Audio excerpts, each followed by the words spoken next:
7 p.m. and I'll call the Londonderry Planning Board meeting to order for January 3rd, 2024. Another year, Happy New Year, everyone. It should be already in there. And just want to go through the procedures here. I just want to make sure that everyone knows where the exits are on the right-hand side of the audience, Click on the that. front of the room and the back of the room. If we have to evacuate for any reason, There we you ask you to proceed There's through the everything. exit closest to you, go outdoors, move away from the building, and don't come back into. Our fire officials have instructed us to do so. I'd like to ask everyone to please rise. We'll pledge allegiance to the American flag. Pledge allegiance to the flag of the United States of America and to the republic for which it stands, one nation, under God, indivisible, with liberty and justice for all.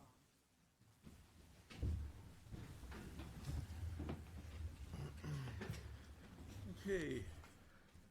Agenda tonight, we have administrative board work. That's where we get our business done.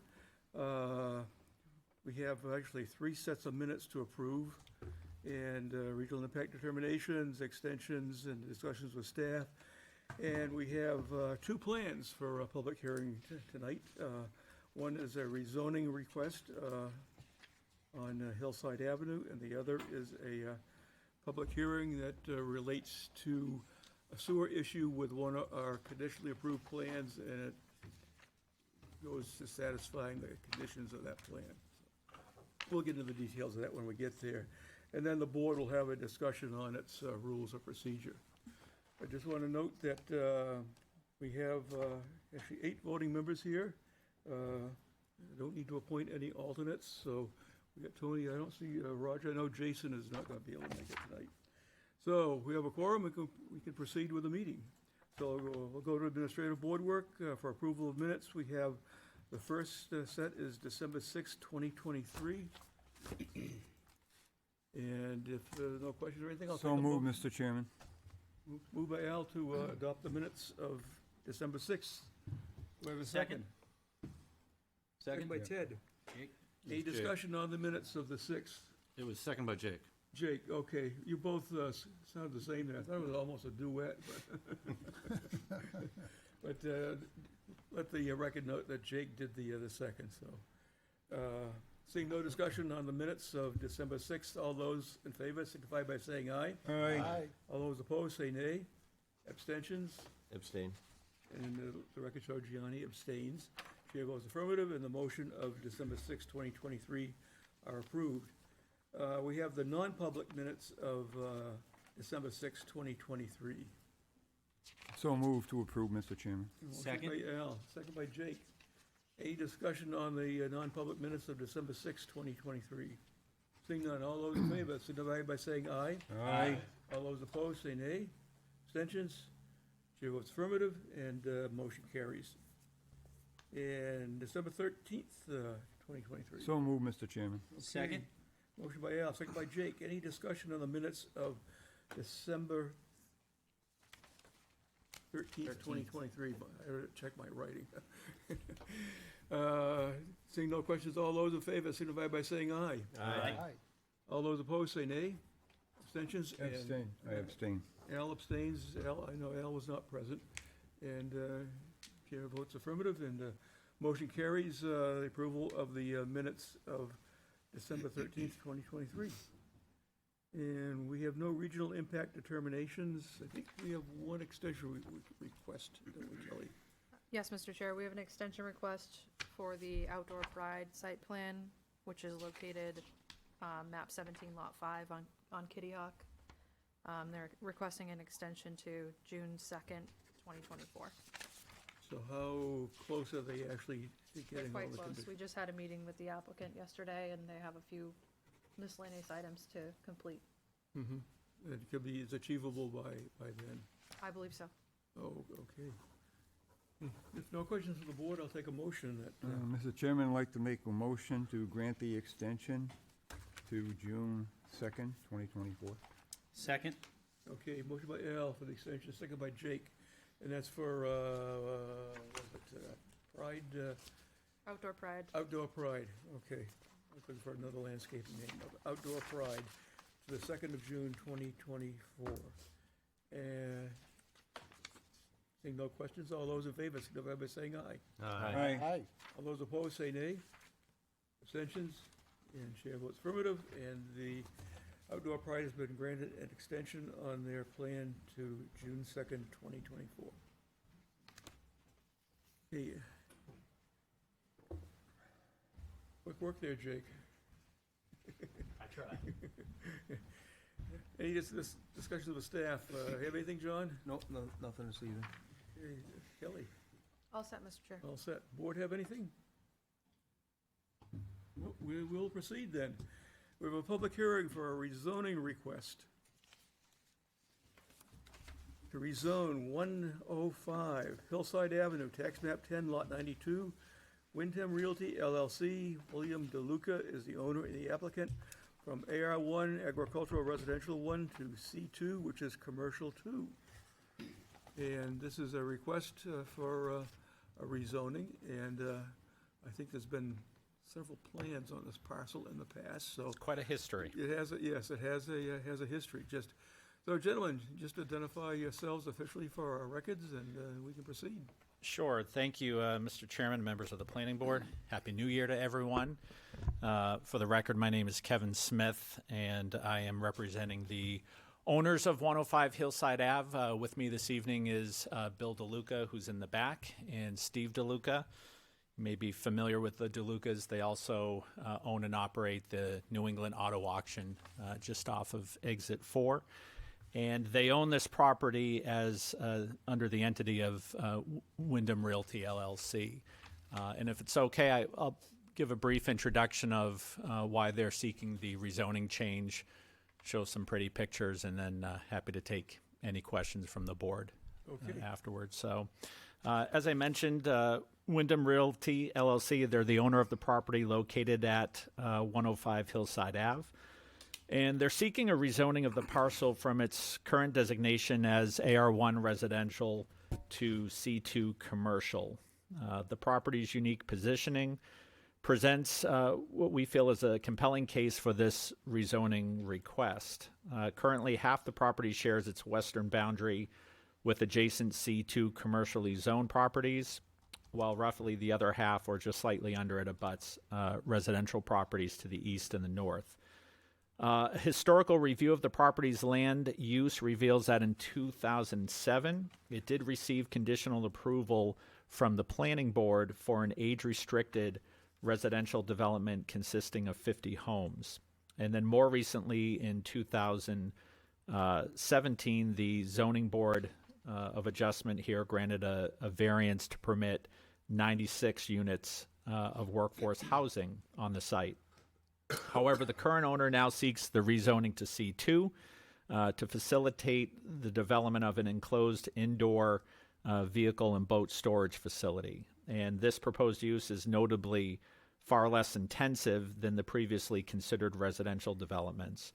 And it promises to generate significantly less neighborhood traffic and will result in fewer public safety calls for service. In the owner's commitment to being inclusive and engaging with the community, the property owner did proactively engage some of the direct residential abutters to the property earlier this fall, or last fall. The discussions indicated that there was general favorability among the abutting residents towards this zoning change because of the less intense use.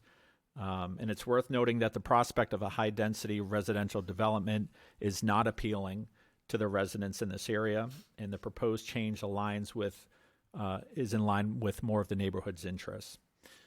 Moreover, the property owner has sought input from the town of Derry, and there have been no objections or concerns raised by the town regarding the proposed zone change, because this does, as you see, sit right on the Derry line. So in light of the aforementioned considerations and the harmonious fit with the proposed rezoning of the surrounding area, we do respectfully request the planning board's thoughtful and favorable consideration of the zoning change and recommending for it to the town council. And your support in this would contribute to the sustainable development and well-being of the local community. Kelly, if you wouldn't mind bringing up the 105 Hillside PDF. you can go through some of these. Yeah, so there's obviously the property in question. There it is again. You see it's C2 to the west, residential 1 to the east, and there you can see the line, the demarcation line between the town of Derry and Londonderry. I'm curious why you didn't show the Londonderry residential properties on that, just the ones that show dairy homes. Well, you know what, Ann, the overlay there you can see it. Well, I it's didn't do coming. it. Coming attractions. So there they are. There it is. And you can, again, see it's- where the yeah. commercial buildings are to the west. It's not as easy to North see, and but I south. get it, yeah. Yeah. With the zoning layer on, the white is all residential. Oh, is that just zoning? This is the zoning overlay, so all the white is Okay, residential. and then dairy is, And dairy is the gray area. okay, thank you. Yep. You can go to the next one. These are just different views from the different directions. There's the south-looking view. There it is from the north, east, and the next one, it's looking west from the property. And Kelly, if you wouldn't mind also bringing up the workforce housing that was conceptually approved after so this was the conceptual plan after it had received the ZBA's approval for 96 units on this property. And it did receive that variance. If you go back and read the minutes, there was considerable opposition from the abutters for that, but it was a unanimous decision by the zoning board to approve that at the time. Just a couple of other quick notes. As far as the DeLuca's plans, which is for the indoor vehicle and boat storage facility, we don't have a site plan for that yet. It was my recommendation and staff's as well that we not put the cart before the horse to see if we can get the rezoning first. But also because if we do get the rezoning, would probably take the same path that we did with this, which is engage the abutters first to talk about what that looks like, landscaping buffers, and make sure that it's aesthetically pleasing as possible for the neighborhood. So I just bring that up in case there's any questions tonight about, well, what color is it going to be? What's the roof line going to look like? And that sort of thing. There are no site plans yet for that. That comes later. Exactly. Comes afterwards. As I mentioned, we did have a meeting with the abutters. Candidly, in an ideal world, I think they would rather see this piece of land not be developed at all. But that's just not going to happen. It is going to be developed one way or the other. We did let them know that if the zoning change does not go forward, it is the intent of the DeLucas to develop it as residential. One, because they can do so by right. And it's at that point the highest and best use. That being said, I think the consensus is that this is a better use for that property, given the size of the land, the landscaping buffers that can be done around it, and the general consensus among the abutters with traffic and everything else. The last thing I would mention is that since the DeLucas have owned the property, they did, prior to the pandemic, seek a variance with the ZBA at the time to use it for essentially overflow parking from the auto auction. And that variance was denied. And the abutters did express concern at that time about the number of cars that would be coming in and out of there. And so again, they have abandoned that plan, are looking to do this indoor storage, which again will be about as low intensive as you can have for a commercial use of a property. Stephen, I don't know if there's anything else you want to add at this point. I think you hit on everything. Is that what came a while back? Didn't we have a conceptual for this a while back? That was just parking area, That was just parking. Yeah. Yeah. Yeah, it was, I think it was like 1,041 parking spots. Yeah. Yeah, Okay. that was pre-COVID. There was the multifamily, then Yeah. before that, Elmer Pease on the property. And he was gonna put in the 55 older, the age housing. And I know there are traffic problems with both of those plans. It was very- Yeah, the elderly housing, it did receive, as I mentioned, it received conditional approval, but the owners at the time never followed up with the conditions, and so essentially the application just lapsed. Okay, so what I'll do is go to staff input will go to the board. Board will have its questions and input, and then to the public for their input. So, Kelly, John, you have anything to? No, nothing. Okay, Kelly, Thank you, Mr. Chair. So the applicant did a nice job outlining the history, and I'll just state that that is an accurate reflection of the previous proposals for the property. But just to reiterate, we're talking about a 16.5 acre vacant parcel that's zoned AR1, which is residential, and where the applicant's looking to rezone it to commercial 2. The surrounding zoning is both commercial 2 and AR1, so this isn't anything like spot zoning. It's consistent with the surrounding zoning and consistent with other uses of the abutting properties. Just to orient you further, the other uses I'm referring to are Deja Vu. There's a countertop business in that area. It's very close to Bodie Equipment on Londonderry Road. Just to kind of give you an idea of similar uses in the area. In addition to that, it is consistent with our master plan. The master plan identifies this area as the G5 retrofit growth sector, which talks about areas that are already developed in a suburban development pattern and have potential to be modified or completed as activity centers. So this evening, we're looking for a recommendation from the planning board to the town council on whether or not the council should approve or deny the rezoning request. okay. I'll go through the board. I'll start with he wants to, yeah, okay, you're busy there. Gianni, Well, we're just talking about the zoning of it, not access or the future development at this point, and it is consistent with the C2 that's in front of it. And it's probably a much less intense use than what could go there from what you're conceptualizing. So I don't really have any questions. I thought you did a good job presenting it. Ted, I have no issues. I think it'll be good use for that land, and it should be a good continuation of that C2 buffer for the rest of the residential area. Dick, I think it certainly fits what's around it, in terms of what's on Londonderry Road.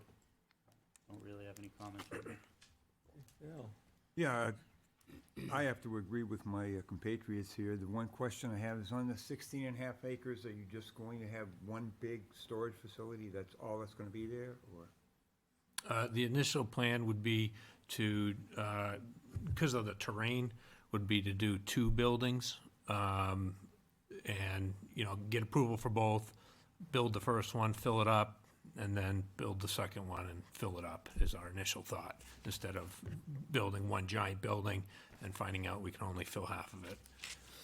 Yeah, I can see storage facilities have much less traffic impact than any other uses, so thank you for that. Lynn, So I should probably know this, but why not go for a variance first and then come for a zoning change if a variance is granted through the ZBA? We just felt it was more consistent with the zoning that's around this, that it made more sense, and I think would provide greater certainty for the abutters as well. Okay, and Kelly, do we know what the setback requirements are for a C2 for a building such as this? So, thank you, Lynn. I meant to add that if this is rezoned to C2, in addition to the standard setback, there's an additional 50-foot buffer that would be required along the property lines that are shared with the residentially zoned properties. That'd be a 75-foot setback? Correct. And do we know what the maximum building height would be for a C2? I believe it's, I don't know if I know off the top of my head, but I think it's 50 feet? I think it's 50. 50 feet. Yeah, so, not to be contrary, but having a warehouse near our house that is very, not the nicest looking building. And that would be my concern with doing this, putting in a building. We don't really know what the building's gonna look like at this point in time. Right. And also, making a zoning change now, when we don't have a plan in front of us, the plans can change and then come back with something else that's not necessarily to our liking, but the zoning allows it. So I'm gonna be a contrary vote and say I think you should go through the variance process first and then come to us. Okay. Jeff? No, I think it's definitely consistent with what's around there. I do appreciate the proactiveness about reaching out and discussing with the abutters. I'd be interested to see if there was any abutters or anyone from the public here this evening that will be speaking on this, but I do appreciate you being proactive and, Did you get any written support from the neighborhood that you could provide? No, there were nothing in writing, Ann, but Yeah. there are, I know there's abutters that are here this evening, and I'm sure they'll speak. Okay, Speak because on you mentioned in what you wrote up Right. for us. Thank you.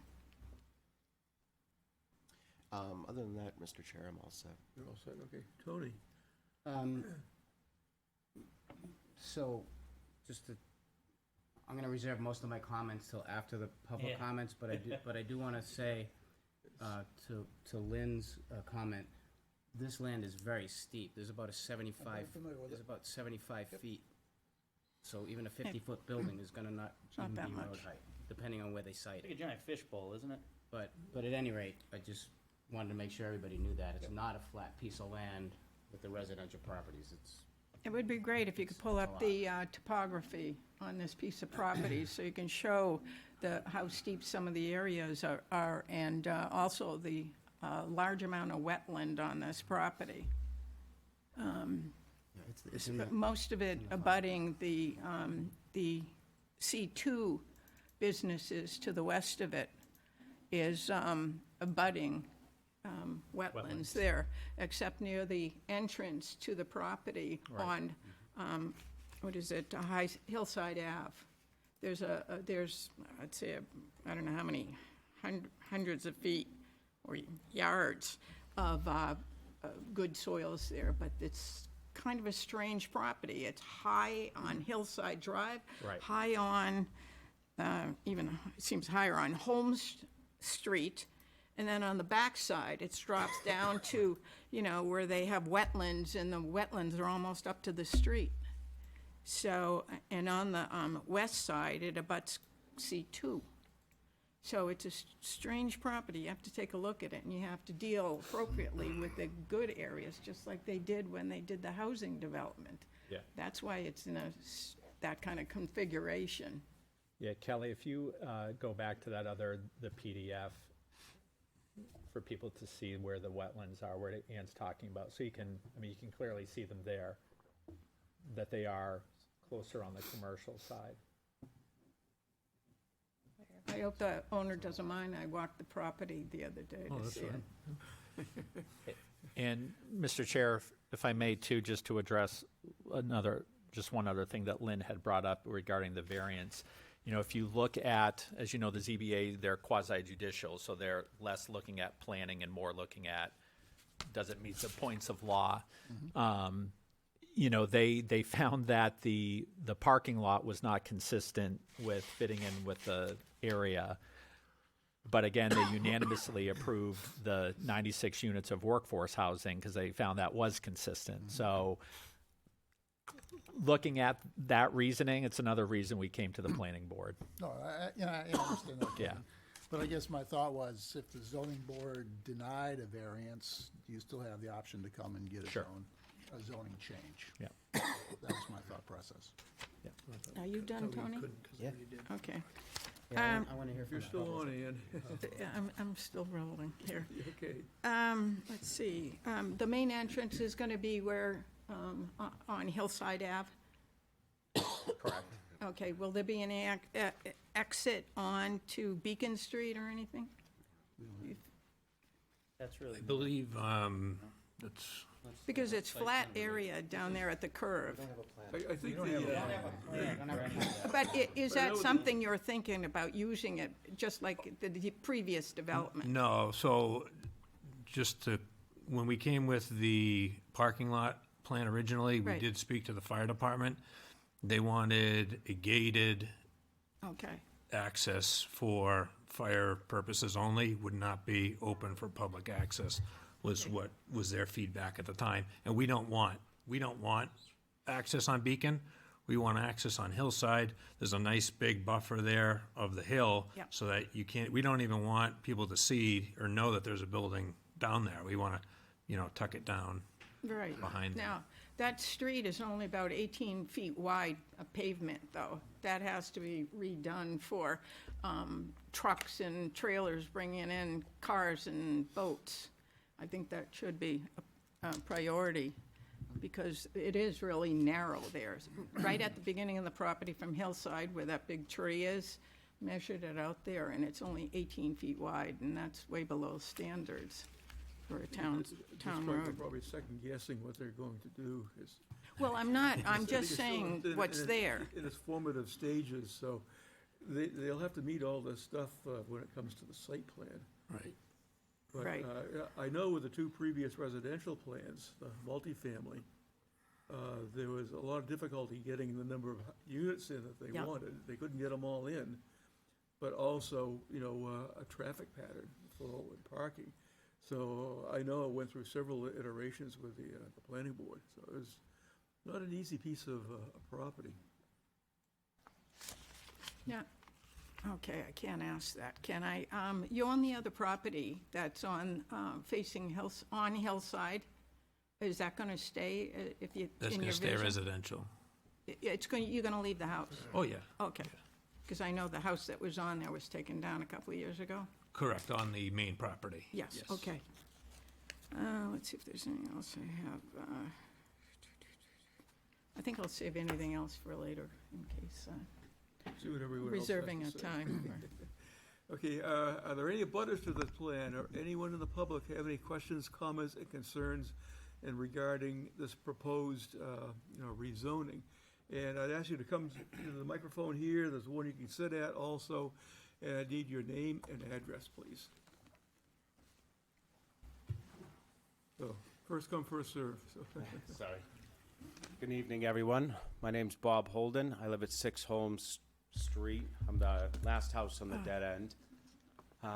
One of the things I want to brought up, I know it does abut the C2 that everyone sees, but if you're looking at that picture right there, all the property that abuts is all wetlands. So it's not like you're going to be putting anything over on that end, so it is going to be on the residential side. Last year, we did meet with them. You did have conceptual plans that showed a single building up, and it was towards the residential aspect, but it was one building. It wasn't two buildings. So I think that's where, my concern is where we were initially led to believe that there's only going to be one building there, but now there's talks of two. If we were to give our support for this, I'm just worried that there's going to be the old bait and switch. You're telling us, all right, it's initially going to be one building, now we're thinking about two. Where do we draw the line there? And if we give our approval for that with no current plans or anything like that, who's going to say we're not going to have a full industrial building like what's on Londonderry Road? Do we want that in our backyard? No, we know something's going to be built. But obviously, we want to be mindful of what's there because it does abut residential property and it's not right on top of the commercial. Nothing that's going to be built on that end to give us that small buffer area. So that's one of my concerns is, don't tell us one thing and then plan on doing another. So for that, I don't support this. Thank you. Okay, you're welcome. And another lady here. I'm not an actual abutter, but I live directly around the corner on Dickey Street. and we have been having massive Could you repeat problems. that, what street? I I didn't live hear. directly around the corner on Dickey Street. I Oh, can Dickey, see okay. Excuse me, where ma'am. the old Yeah, house yeah, we was. need- Do you mind just saying your name and address for the record? Thank you. I appreciate it. Susan Bradley. You can pull it Sorry down. At about 8 that. Dickey Street. Thank Which you. is the second house, can move and I that. can look out my front and see Old Chase's farm. My problem is the neighborhood has become so noisy, I have not had a night's sleep in 7 years. We have trucks backing up with backup beepers at 3:30 in the morning. And I know what you think you want to do, but it doesn't work out, and you might want to change, and then the newer businesses are not concerned about nighttime noise over there, and even though it is zoned to not be working at night. And the other thing is traffic. 3 times this year, I could not get to my house because the restaurant at the end of the street doesn't have enough parking. Both sides had parked cars, and there was one narrow lane down Dickey Street, and it backed up onto Hillside. And that same night, 3 tractor-trailer trucks are trying to get into the Hillside businesses, and they're blocking the road from that direction. Dickey Street is blocked. So adding more traffic, I'm really concerned about how much traffic you're gonna bring and what angle you're gonna come at into that. You know that area of Hillside is so narrow, you can barely fit 2 cars. What is the reason that they can't go out on the commercial area on Londonderry Road? I They don't have don't know frontage these, on Londonderry Road. I don't You think, don't own any We don't own any property out. property. I don't have access out there. And you Be can't. wet. Yeah, the Wetland co- anyways. Yeah, no. The corner is like, you can kind of see Yeah, the corner of that property. We'd love to. I mean, it makes things so much easier, yeah. But that's our concern in the neighborhood. We're old people, we work, we don't wanna be kept up at night, and we wanna be able to get to our house. You know, you pay taxes on a house, you wanna be able to drive down the street, you know?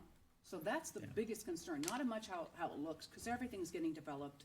Things don't look like they did in 63, and that's okay. But we just wanna live, you know? We wanna get to our house, we wanna sleep at night. That's our biggest concern for me and my nearest neighbors. You brought up a good point. Can you guys answer a question? Is this going to be open 24 hours, this proposed storage, or are you going to have?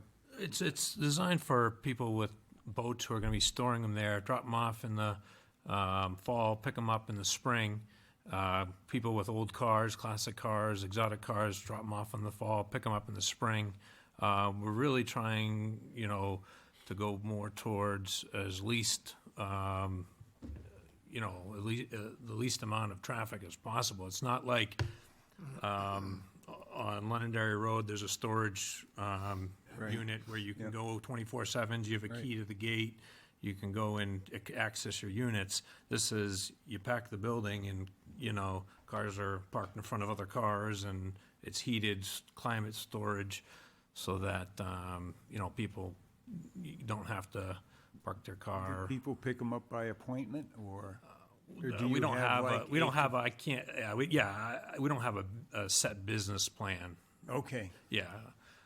We kind of, when we initially came for the auction for the parking and got, we spent a bunch of money, spent a bunch of time and got shut down. So, we kind of wanted to come and see before we go any further, and do conceptuals for the planning board and stuff like that, get the approval for well, the. yeah, and the zoning key change. thing is that you're not going to have people going in and out at midnight. No, No, no. And on a site plan, we can set the hours. I was going to say. exactly. Yeah. Everybody needs to. A lot of this understand stuff that would as be, well. sorry. A lot of this stuff would be stuff that you guys work out in the planning. Yes, yep. Are you gonna have like loading docks, or how are you gonna operate this? How does that work? I haven't experienced one of these, so what's the typical?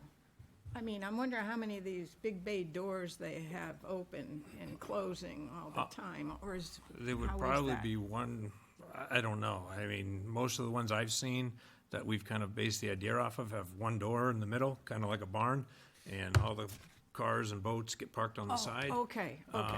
And you really wouldn't even see it from the street, I don't believe anyways. I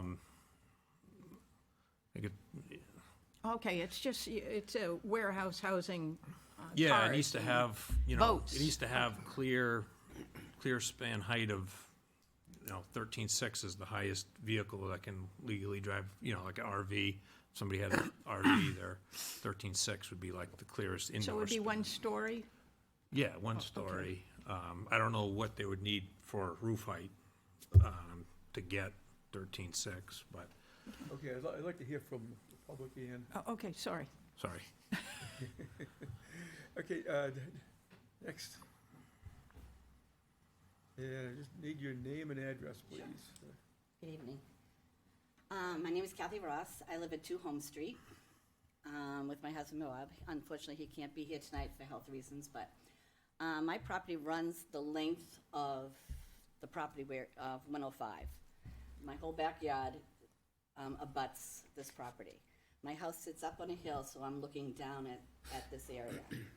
There is a small buffer of trees, but 7 months out of the year, when the leaves are off the trees, you have the full view of this property. My main concern is hillside, like we were talking about. It's very, very narrow. There are a lot of times I'm retired, so I'm home during the day. I travel hillside quite often. There are semi-trailers that back into, I think it's 119 Hillside. They block the road very often. A lot of times they're parked on the side of the road, so you have to go around them. The property at the dance studio, 108, all of a sudden they're starting to sell granite slabs out of the parking lot. This 105 was like the beginning of the old residential neighborhoods. They're small streets, there's older homes. This has always been like a buffer between the commercial end and the residences. From our meeting in July or August, I can't remember exactly when we met with Mr. Smith and Mr. DeLuca, but they said they weren't interested in doing any residential building at that time. That's what they told us.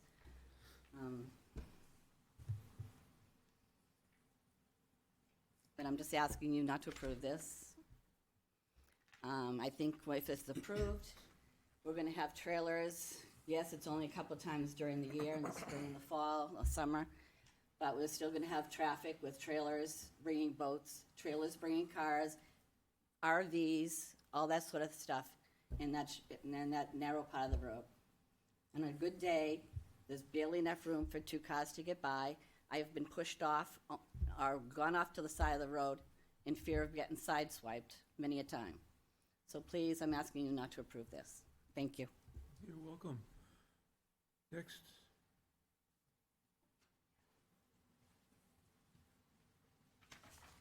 And, your names and address, please. Yep. Yvonne Dennis Marvell. 53 Hillside Ave. 53 Hillside. Yeah, Okay, we're what- on the what- corner, 53 Hillside Ave. Yes, and what are the names? Dennis and Eva Marvell. Okay. Okay, we Is this just the want to corner of say, Hillside and Holmes? yes, yes. Thank you. Yeah, and we're really up high, and that's our concern too, is that I'm already seeing the 2 buildings from Woodmont right out my window, the skyscrapers that they're building over there. So my thing is, I'm just worried about what we gotta look at too, out there, out the back window. I'm already seeing that stuff at Woodmont, like she said, 7 months of the year. And now that those are up, those 2 big buildings, that's what we're probably gonna be looking at, the same thing, depending on how high this building goes. And I'm also worried about the residential moving up the street. I mean, Mr. DeLuca does own a house next to me, a small home. I don't know if that's gonna stay that way. That's residential right now, a little home, 103. So like I said, we feel like they're creeping up too. It's already crowded down there. I'd rather not see it get approved. I just don't want to look at that stuff either. I mean, it's creeping up. If it's got to stay residential, then let it stay residential. I think that way, at least it's staying that way. Yeah, it just seems amazing that it's taken so long to get this going, and it's still struggling. So it seems like it's a challenging piece of property, and, you know, we just don't know whether it's gonna work out or not, and we'll see what happens, I guess, based on you guys' vote and any success with whatever plans they come forward with, but And it is in our backyard, we're looking at it, so. Yeah. And like my two neighbors, they're abutters, and that's what we're gonna see. so thank you for your time. Thank you. Thank you. You're welcome. Anyone else? Yeah. Hey, Ray, Happy New Year. Happy New Year to you. Ray Breslin, 3 Gary Drive, and I think it's very important that you do listen to the abutters. And this piece of property, I'm somewhat familiar with it. It actually used to be a vineyard back in the day. It's kind of a nice piece of property, but not all that ideal for a piece of commercial property. For one thing, there's only one access on Hillside, which, as we've heard, is pretty limited access. I understand they're only going to use it off and on different times of the year, but even access to the property for fire or whatever, be nice. A piece of property like that had 2 accesses, but that's really not possible with the layout of the land. Of course, my personal concern, I'm not an abutter, but I'm just speaking as a citizen of Londonderry. My concern would be all the wetland that abuts that property. It is a high piece of property on Hillside, which goes off rather steeply to the wetland.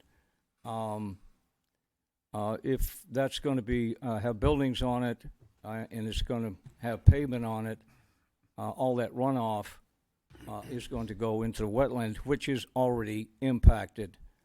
Some of that wetland is contaminated right now, if you happen to take a site walk out there. So it's kind of a challenging piece of property, and to give it a zoning change, that's without any specific plan as to what is going to go there, which even though if they have a conceptual idea now, they could change quite easily down the road. So I think it's important you listen to the abutters in particular and their concerns. Thank you. Okay, you're welcome. Anyone else?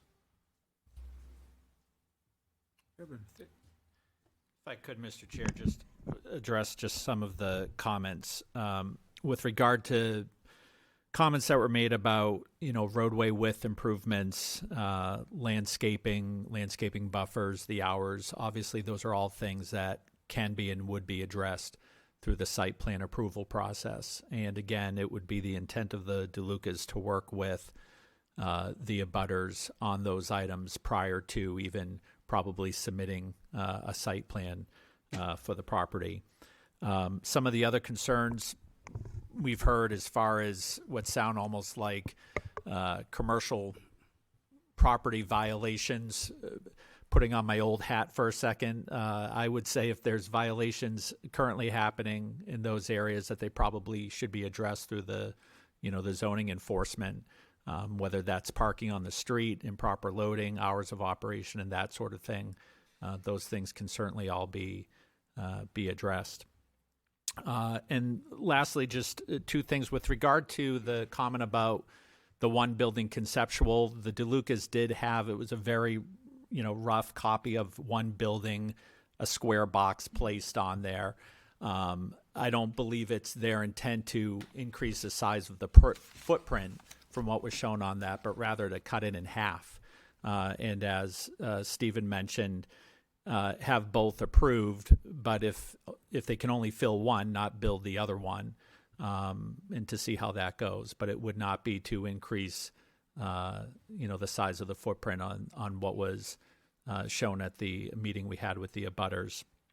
And as far as the future building of residential, Kathy is correct. It is not their desire to want to build residential again on this property. But if that is the only option that's left on the table, then that is their intent. That's what they will do with it because they can do that by right. However, it's their desire in wanting to put a much less intensive use on that property. Okay, I was just looking at the plan for the 55 and older there, and it appears that most of the housing units are in the central part of the property. There's wetlands that are on the west side and the steep slopes that are on the east side. The best building area was right in the middle. They do have some units, and I know these were, at the time, rather difficult situation. Whether they could actually build them or not is another question. But that's what the site plan shows from Right. The 55 and older housing. I know with the Elma Pizzas, that was difficult too, and also one of the things we did then was try to save some of the vineyards, which at least the developer was favorable toward that anyway, so. As far as what's happened to all the grapes, I have no idea. I'm guessing they're not there. That The is vines probably may a still be reasonable there. guess. So, board. Yeah, I Art- just got Art, I have a something to few say. Yeah. All right. Ann. Well, you spoke first, so. Yes, yeah, I'll get you. Oh, I had a couple of questions. Go ahead, ask your question. Okay. You also have another, could be a possible point of entry at number 55 Hillside Drive. That's part of the property, but it's like in Derry. It comes out through the between 103 and 53 Hillside. There's it goes actually, I went onto the Derry website, and that strip Yes. to Hillside Drive It's right about there. 40 That's feet. not going to be touched, correct? Correct. Only, that would be access for water. Oh, you mean underground? Yes, for. Okay, yeah. okay, because it looked like it could be an access point. I didn't know if it was going to be. Okay, now also, are you going to store any cars for or boats for your auto auction on that No, property? we don't have any need for this property for the auto auction. Okay, so it's a totally separate? Yeah. Okay, I just wasn't sure. No, this land is completely separate than the auto auction. Okay. Whether we do warehouse or housing. Mr. Chair, Okay. these questions should be more pertaining to the zoning, not to the use of the property. And we don't even have a plan in front of us to really have these questions. I know, we'll just, hear what we- Humor me. Just some basic stuff, but, Well, I hate to rezone it without having something more concrete, a use of it, because we could rezone it and then it could be thrown out the window, We're so. talking about a rezoning, we're not talking about a conceptual plan. right. We I have know. plenty of steps that. It could be the uses that are right. under, all the uses under C2. I hope that Yeah. when they come back for conceptual, they're hearing this feedback, and there's going to be buffers. There's going to be a plan for those roads. It's going to address all of the concerns we have today, because I can probably guarantee you that it's not gonna go further than that. Right now, we're just talking about rezoning from Strictly from AR the, to a C1. Strictly the use, Thank from you. a planning perspective, it's the use of the property that we're looking at tonight. One thing I did want to mention with that 55 and older, there was entrances on Hillside and one also up on Beacon. So there were two for that. Yeah, so Right, just- that's why I brought it I up. think this would be a good time to talk about process, so that the people watching on Yes. TV will understand. Read and my so that- mind. And so that the people that are here in the audience to understand what's going on here. So we have before us as a planning board right now, from the owner of the land, who is also the applicant, to rezone a piece of land. Our job here is to come to some kind of determination of a board, either yay or nay, to rezone this. but we're not the ones that make the decision on the rezoning. Our job is to make a recommendation to the town council. That's all we're doing here tonight, is to say the planning board agrees this could be a good parcel to rezone, or the planning board disagrees and says it's not a good parcel to rezone. It then goes to the town council, who will also have a public hearing, sometimes two, before they make a final decision. Let's say, just for the sake of argument, that this gets approved to rezone, to go to the town council. Town council says, yes, we want to rezone it. Now all we have is a piece of land that's zoned differently. Now the owner has a decision to make on when and if he or she is going to come back to have a full set of plans to present to the planning board for use, where this board will then look at the regulations of the town with the town planner, assistant town manager, town engineer, fire department, director of public works, and everybody else that gets involved in a full site plan to answer all of the questions, problems, concerns, or whatever. So that's a thumbnail I just want- concept of where we are now. One important point to your, Yeah. what you just outlined, at each step of those, at each one of those processes, abutters receive a notification. And there are public hearings every Correct. step of the way. Even for a design review application, the abutters receive a notice saying that we received an application for a site plan, and they're welcome to come into the planning department and ask these same questions or view the file, what have you. It's public information, but at each one of those steps, an abutter notice is sent. Thank you. So there's Okay. plenty of notice, plenty of chance for public input at every single one of the steps. We are at the very beginning right now. Chief Al? Oh, no, go ahead and finish if you want, but. No, I'm good. All right, okay. This is the way I see things right now. Big thing is traffic. So the question we have to ask ourselves is, are 96 townhouses gonna create more trips per day than a building where somebody comes and puts their Jaguar in there and doesn't show up for another 6 months? In my mind, yeah, it's worth it. So if the board is ready, I would like to make a motion. Okay. But I want to say also, Yeah, if we'll they have get, discuss- if yeah, they get I'll- it rezoned, I'll see if there's a rezoned, second, they could Ann. change their mind again. And, let's follow procedure here. Right, but he's going to make a motion. He's gonna make a You can motion. discuss the motion after I make it, and There'll if be a it's second seconded. to the motion. If Then there's we no discuss it second, it then. dies. So if there's a second, then we have discussion. And then we vote after the discussion. Okay, Mr. Chairman, I'd like to make a motion to recommend to the town council approval of the rezoning request by Wyndham Realty LLC, William DeLuca, owner and applicant, to rezone 105 Hillside Ave, map 10, lot 92, from AR1 agricultural residential to commercial 2 C2. Motion by Al. Do I have a second? I'll second. Second by Jeff. Discussion by the board. I'll start with Ian.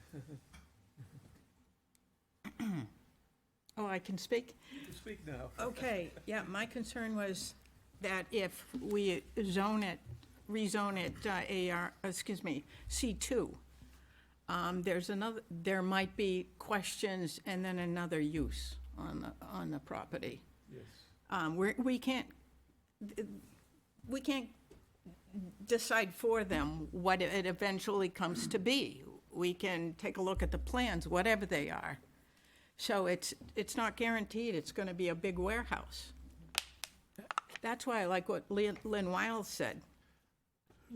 And you're correct in saying that, Ann, and I guess the only thing, if I may, Mr. Chair, I guess the only thing I would say to that is, the DeLucas have been doing business in town for some time and are going to probably continue to be doing so.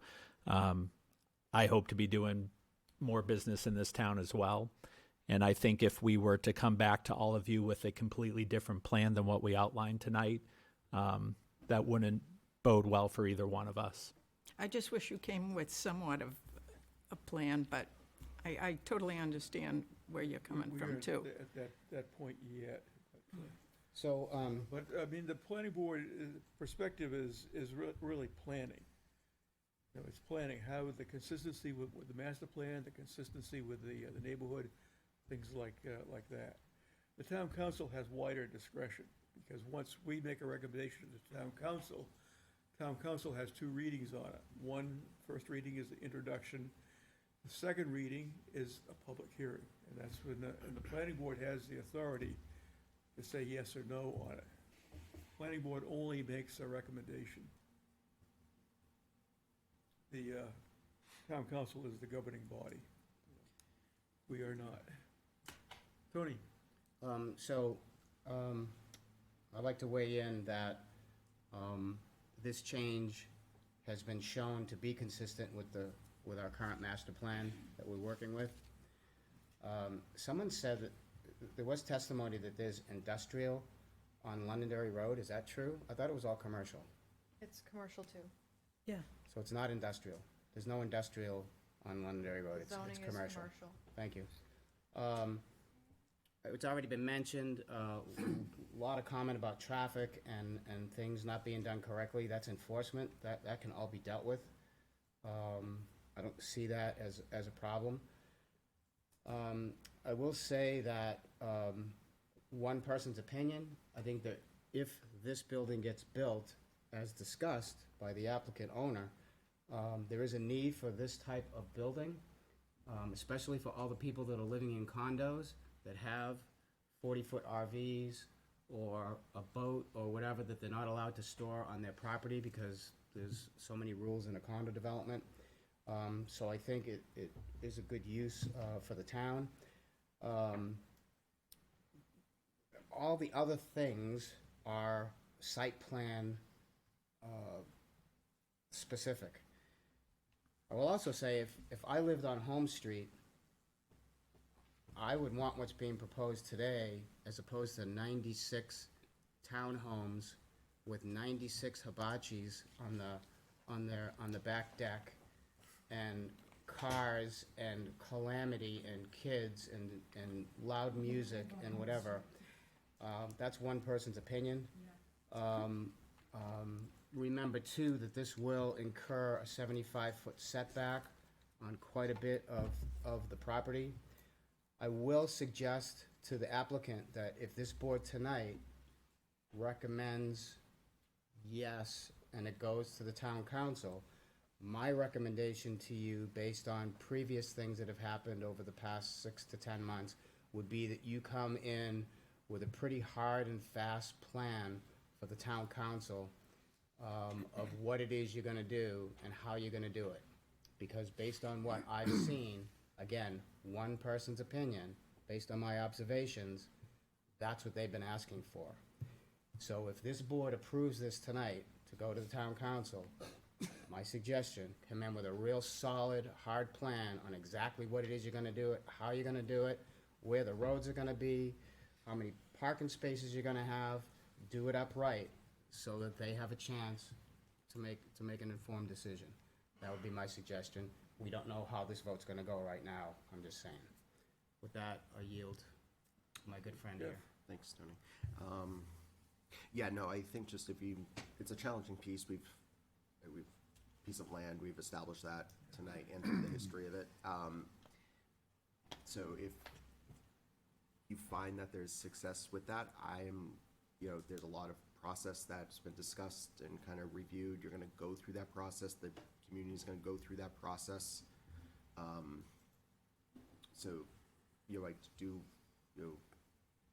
from a zoning standpoint and a suggestion to the town council, I think, it would definitely appropriate to kind of move forward with that, knowing that we have a really good, strong, solid process, and we have a good, good town staff and good boards that, will ensure that all residents and all abutters and all community members are best served by whatever property that we put in there, but. So that's just, those are the comments I have. So, Lynn. Lynn?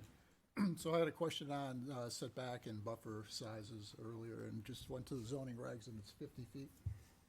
And it's actually 30 Buffer. feet for the side and rear Yep. setback, and then a 50-foot buffer. So I just wanted to clarify that Yeah. those Thank are you. the numbers. Thank you. I'm all set. Okay. Al? I'm all set. Jake?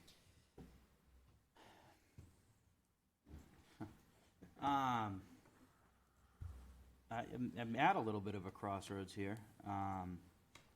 You know, there's been a ton of talk about site plan, and this is about zoning, which is getting two very different things mixed together. But that we've done that, I can tell you, in my backyard is a storage facility as well as a, something probably around a 96, maybe a little bit more unit housing, and I would take 10 storage facilities over the one group of housing that's in my backyard. Again, I'm just saying that because we've gone down the road of let's talk site plans.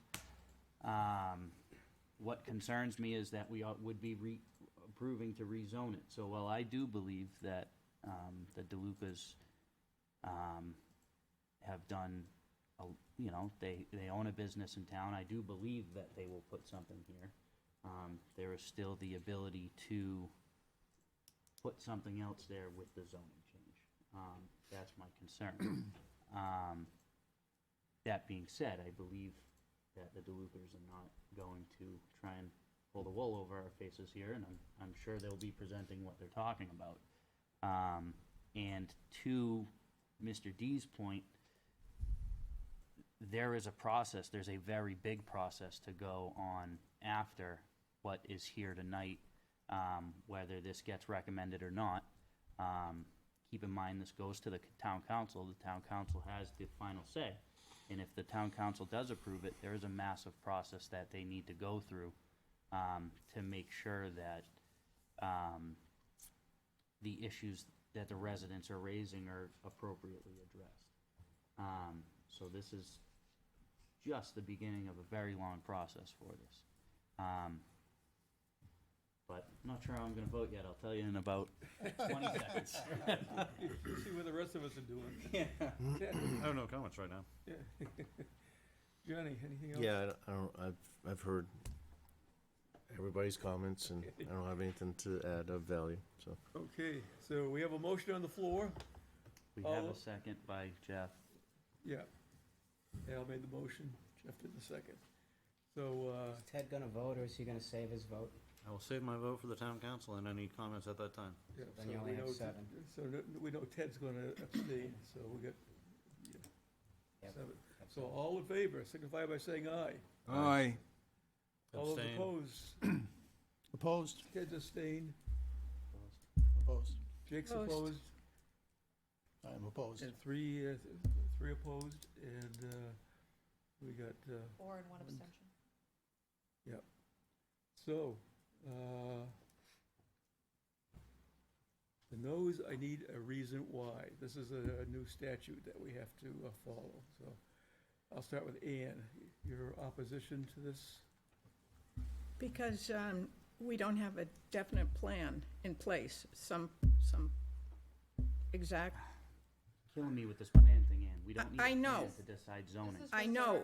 recommendation. No, but, this is. but I had concern about the neighborhood also. I don't think we they- need to do this. I don't think we need I to do think it. you've given a reason, Ann, so we know what it is, and I think it'll go in the minutes. 'Cause this is required by by statute now. Not for a recommendation.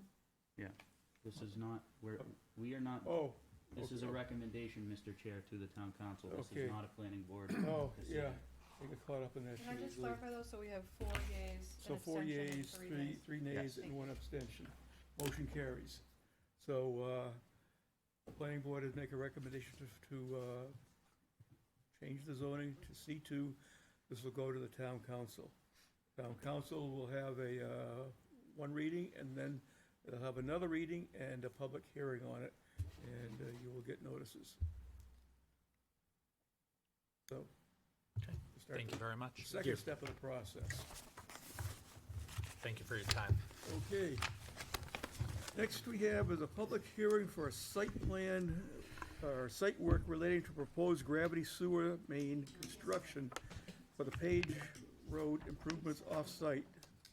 Or off-site improvements. 14 Page Road, tax map 17, lot 45, and 11 Sanborn Road, tax map 15, lot 164.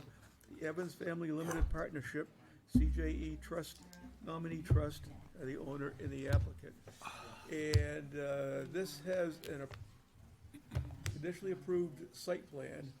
One of the conditions relates to the sewer.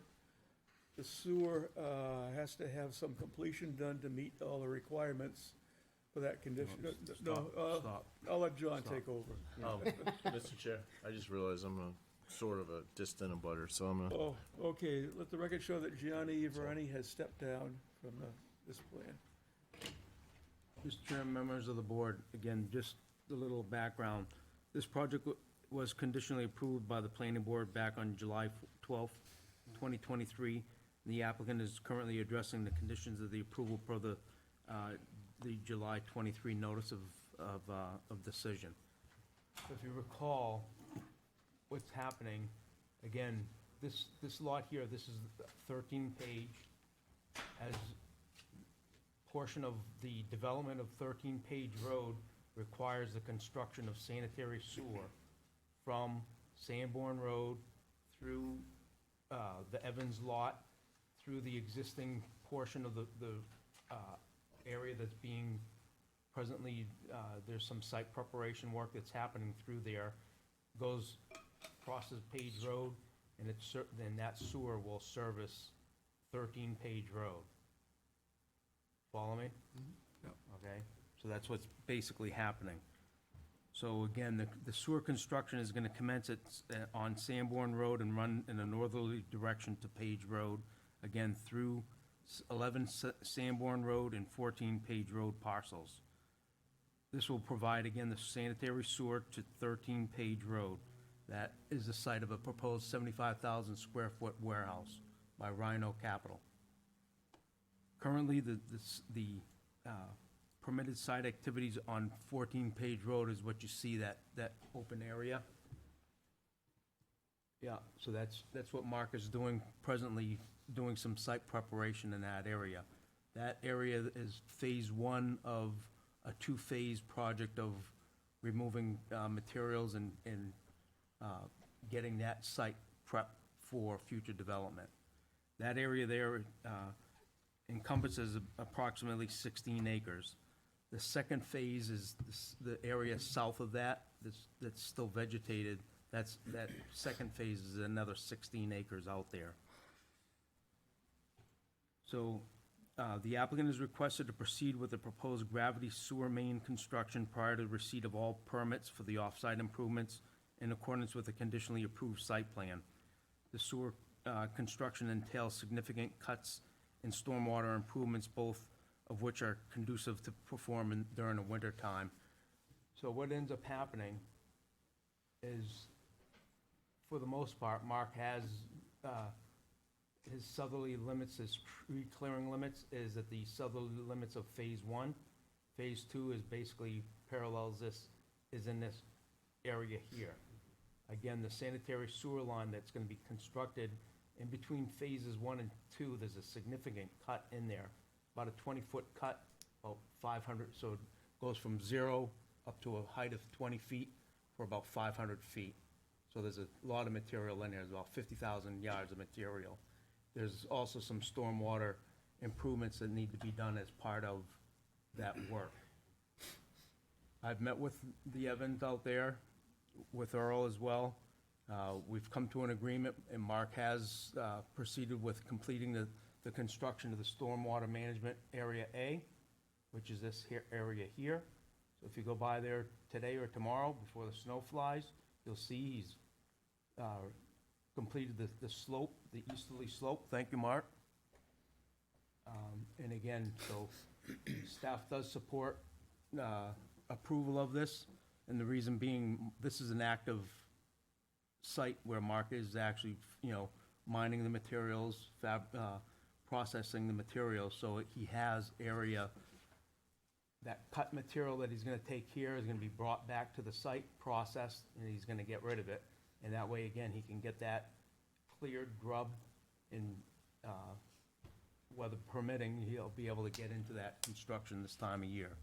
So that's basically what's happening out there. So that's what the request is. It's kind of a early action, is what they're basically asking. I remembered, Earl. Yes. Is it early action, step, inside joke. And again, staff does agree with the. I didn't know you joke. I do. Once in a while. Once in a while. He fooled you, Jake. Only when I'm, yeah. Only with other engineers. So there is that other, Wow, plan. buckle 'em up. That's all right. I can take it. One that Earl did put together. They really show it, yep. So again, this is an overall plan that I've, again, so as I indicated, the sewer will run gravity from the north to south, will connect into Sanborn Road. I don't anticipate any of that work happen, it will not happen, not work in Sanborn will not happen this winter. Again, the significant cut is in this area here. So there's a significant cut here. This is some stormwater management areas that need to be constructed. So that's, and this is the alignment of the sanitary sewer through the property back onto Page, crossing Page, again to the Rhino site. The green is phase 1, the yellow is phase 2. So that's what's happening. So the cut, how close is that to, 28? About 100 feet off of, outside the right-of-way, my recollection. Anything to add at all, Earl? Yes, just Earl Blatchford from Hayner Swanson here, representing the Evanses. Charlie is away, but Mark is here tonight. Yeah, we're basically, just to bring the board up to speed as far as the meeting conditions, we have our wetland dredge and fill permit in hand. We have our alteration of terrain permit in hand. We're pretty much on we've addressed all staff comments, and we're on the cusp of getting our stormwater permit, and I believe Rhino already has their stormwater permit and their alteration of terrain permit. And the sewer permits have been submitted, they've been reviewed by Public Works. They've been sent to Manchester, who's reviewed them and forwarded them to DES, and DES has had them for about a month now, I believe. So we're on the cusp of getting the sewer permits. So really, what Mark's got in front of him before he even starts putting any pipe or structures in the ground is a couple of months' worth of work? Yeah. Mark? Yeah. So really, our anticipation is we'll have our stormwater permit in hand, we'll have our town and DES sewer permits in hand before any pipe or structures are constructed. So what Mark wants to proceed with is the tree clearing, putting in the perimeter erosion control measures, doing the mass earthwork, which a lot of it is in the area that John was describing, is really the first portion of that second large stormwater basin in phase 2 of the site prep plan, which was approved in 2018. And then putting in doing the grading for the gravel access maintenance road that is part of the approved plan. Putting in the stormwater, the 2 small stormwater basins and drainage structures that mitigate the impacts of this sewer work. And then after we get our permits in hand and after the construction proceeds to that point, then they can start putting in the pipe and structures. There's about 3,650 feet of 8-inch sewer pipe and 14 manholes between the roads. We're not talking about the work in Sanborn Road or the work in Page Road, but everything in between on on the owner's properties, the small residential lot and then the larger lot 45.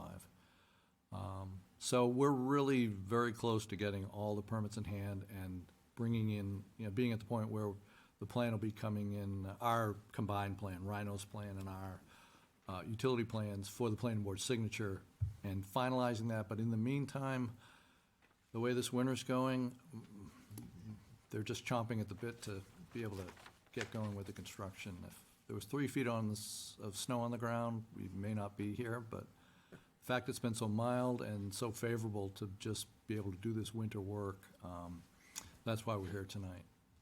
So I'll be happy to answer any questions that the board or anybody in the audience has. Okay. Anything to add at all, John? Nope. You all set? You Kelly? see there are some conditions, again, as far as posting the restoration bond, completing stormwater management, and confirmation that the pond has been constructed in accordance with the design intent, which has all been discussed with the applicant and his engineer. That's it. Kelly? I just, from a procedural standpoint, just a reminder that we're only talking about this specific request. The board has already gone through a hearing process and conditionally approved the warehouse and the off-site improvements specific to this project. So I just want to make sure that we understand exactly what we're discussing, that Right. we stay on that task. Remains a conditionally approved site plan, so. Correct. Okay, thank you. We'll go to the board, and then we'll go to the public after that, so, you want to start, Dan? I have no questions. Oh, okay. Tony? No questions, Mr. Chair. Jeff? I also have no questions. No, I'm all set. All set, yeah. Just one for John. How was the project funded? Privately. Privately, okay. All right. It's important that, municipal money's not paying for it, so. No. Want the public to know that, that's all I got. Yeah. Jake? Cut and dry, Mr. Chair. Okay. Ted? Thank you for completing the items in a timely fashion. Okay. Any abutters or any of the public have any questions, comments, and concerns in regards to this sewer I plan? do. Robin Dame, 2 Windmere Drive. I believe the last time we're here, there was a question of livestock or wildlife in the area, in particular Blanding turtles. And for those of you that don't know, the Blanding turtles are an endangered species in New Hampshire. And if you don't know why the turtles are important to us, they're important to our ecosystem. So I'm opposed to this. You probably won't see them now. They don't hibernate like other animals. They do have a system that they do hibernate. So I am opposed to it, as I was in July. Okay, we're gonna talk, the site plan has already been conditionally approved. It's been anyway. approved, then why did I get a notice? It's the formality and legal requirements that we have to abide by. There is a change going on, and that's with the construction of the details of the sewer line. So what happened to the turtles? So, The turtles that have was been, addressed. so within their permit, ma'am, the DES has identified that there's Blanding turtles, there is the wood turtles, there's the New England cottontail, and within the plan set, there are procedures that they need to abide by during the construction, should they encounter those species. Yeah, but you're not gonna see them now. So, and that's part of the approval process. So again, if you're not gonna see them now, then this is a clear time of year to be doing that type of work.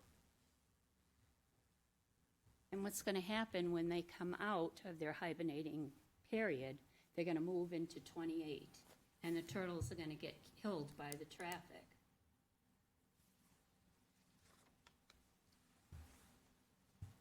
Anyone else? Ray?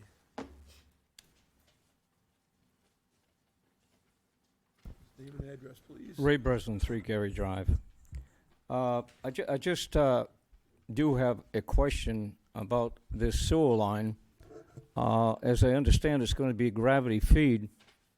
And I'm wondering why, if it's going to be gravity feed, it would not go right across from Page Road, because that seems where it's initiating from in a northerly part of the property, why it would not interconnect with a gravity feed sewer line going directly to Manchester wastewater treatment plant, rather than running it in a southerly direction, which is untreated sewage that's going to connect into the town sewer system that then has to be pumped back up north to gravity feed headed to the Manchester wastewater treatment plant.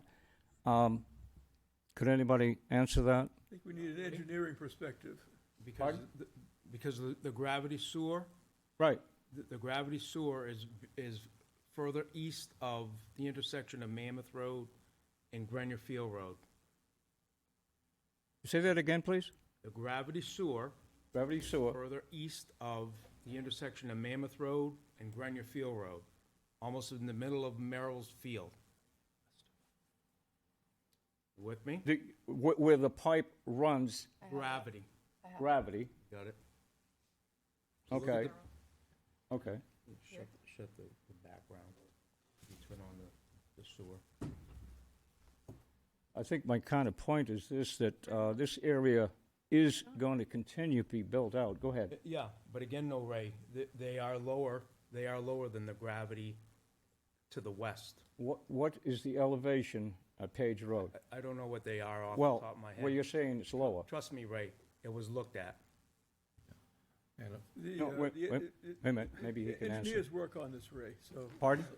We have to listen to the engineers. Yeah, Yeah, if I can, the reason we didn't go west on Page Road to tie into the sewer in Grenierfield Road is because of the low spot at about the midway point between Mammoth Road and Rockingham Road. We would have had to have put a pump station in there. And so we're gravity flowing down, tying into the gravity sewer, which goes to the town's pump station and then pumps up. Goes to the same place, but it was more cost-effective to build the gravity sewer and tie into the existing gravity system than to build a new, to run further along Page Road and impact Page Road further and build a new pump station. It wasn't cost-effective. Yeah, I get what he's saying, and Okay. that makes sense. Yeah. I can appreciate that, but my concern is this, this whole area, okay, is going to be built up, okay? It's a commercial area to the east of Rockingham Road, a perfect area to be built out commercially, okay? However, going back the other way towards Mammoth Road, and those properties there, in my mind, that area should be somewhat protected, okay? Left alone, okay? Now, looking at the big picture for the town of Londonderry, with water and sewer, we got a lot of work to do, okay? Yeah, And I think you get we in- should be looking You at, get a little far afield of the exact plan we're discussing, Ray. okay, That's part of the conversation. At some point in the future, we're discussing the sewer system of the town of Londonderry. And John can very easily address your concerns because they have the sewer plan. I appreciate that. That's And- probably worth a evening's discussion right there. So. Okay, just one other point, and that is this. That is a fairly high elevation in the town of Londonderry, okay? And my concern, is you pretty well know, is about water, okay? That is a watershed for Londonderry and Coesbrook and all of that, okay? I think we have a good idea, Ray. You know, Okay. You're speaking to the choir here. Okay, and with all due respect, I'm going to say, and maybe somebody can think otherwise, what we have here is a mining operation going up there that is said that is preparing the property to be developed, and they have a right to do that. I can appreciate that. But there's a lot of blasting and mining operation up there on a watershed, a very important watershed in the town of Londonderry, and apparently we're sort of not even considering that. So, Hold on, getting Mr. back Mr. to... Chair, please, Mr. Chair, please. Yeah, This Ray, we're is- getting a far afield. Okay, here. let's get This back is to not the the place. sewer line. So I So far think off topic. you've made your point, Ray. So- Okay, is my time up? So you can relax. No, I'm relaxed. You can have a seat. Oh, you want me to sit down? Can you enlighten us any more on this particular plan? Not everything The else sewer in the plan, world. the sewer plan, okay. Not the sewer plan. not- We're not talking about the sewer We're plan. talking Ray. about the phasing of this already approved plan, Ray. I Yeah. appreciate everything you're saying, all of it. Yeah. But It's it's out in it- left field right now for what's it's relevant to the for plan another itself. time, Ray. Okay, This is not the time. okay. We discuss specific plans, so if you want to orate someplace, you can go outside and do all you No, want. no, that's fine, that's fine. Thank you for allowing me to speak. You're welcome. Anyone else? Seeing none, we'll bring it back to the board, and this is just on this issue. So just for the record, we're being asked to approve something that's out of phase, out of sequence from how things are normally done. That's Early it. action. Everything else has been approved. This is an already approved site plan. All we're saying is, usually A is done, and B is done next, and C is done third. This applicant wants to move C in front of A, and That's it. That's what we're being asked to do. We would not be here. That's all. That's all we're trying to do. Yes, it's to meet the conditions of the existing conditionally approved plan. Right. That's it. Everything else is already approved. Yes. Hey, Mr. Chairman, I'd like to make a motion to approve the applicant's request to proceed with site work relating to a proposed gravity sewer main construction with the Page Road improvements, off-site improvements, 14 Page Road, map 17, lot 45, and 11 Sanborn Road, map 15, lot 164, Evans Family Limited Partnership, a nominee trust, owner applicant is outlined in staff's recommendation memorandum dated January 3rd, 2024. Second. By Al, second by Second. Jake. Any further discussion by the board? Seeing none, all those in favor signify by saying aye. Aye. All those opposed, say nay. Abstentions, and chair votes affirmative. Motion carries. Thank you very much for your And, time you and can consideration. Continue with your conditionally approved site plan. Thank you. With any luck, we'll be back in a month or so to get the plan signed. So, thanks very much. You're welcome. Happy New Year. Happy New Year. Hope you didn't look at the weather for this weekend. Yeah. Yeah, start digging now. Tonight. 4 to 8. You think so? Really? That's what my gut says. 4 to 8 That's what my gut says. inches? Or Okay. Feet. Next we have is our other business. We have our workshop session on rules and procedures. And what I want to do is Jake has made some recommendations. We'll discuss what Jake has recommended. Lynn has some recommendations about Jake's recommendations, so we'll discuss that. And then we'll see what we can put together. And then, Mr. Chair, I think after some of our non-public discussion, I think we may need to remove a part of the, what's being proposed as well. Say that's what this is. Do the about, what? to Discuss everything. I think that's good. We'll discuss everything first, and then Yeah, we might have to then we can remove take some care of stuff. that. Remove some stuff, okay. Okay, Jake. you got the All right. floor. So, hopefully by now, I'm sure the board has read all of my red lines, if you will, of recommendations to changes. Includes a little bit of an adjusted meeting schedule, administrative, or concluding a consent agenda, defining our work sessions or our workshops, and our conceptual discussions. Practice has said that we do not allow public comment when it is something that is conceptual or inside of a workshop, because it's not the time for it. The time for it is when we take that workshop session and create a public hearing on it is when there's comment for it. We've ran into a few issues with it. I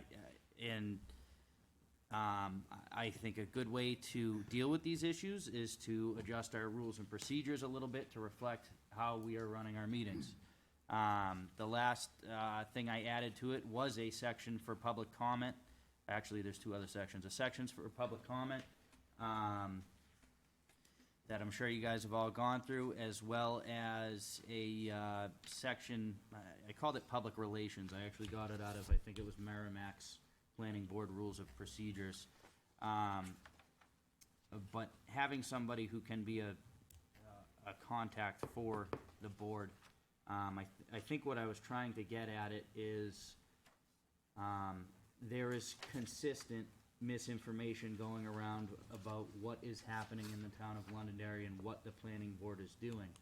I think it's appropriate that we address that misinformation when it comes up, instead of letting that misinformation spiral into, one little thing into this giant piece of misinformation that is just completely false. I have no idea what you're talking about myself. I don't know what rock you're living under, but you should get out of it. Ann can't hear that well, Jake. All right. Yes, I can. No, but she's saying I she don't doesn't know what he- misinformation I'm talking about, correct?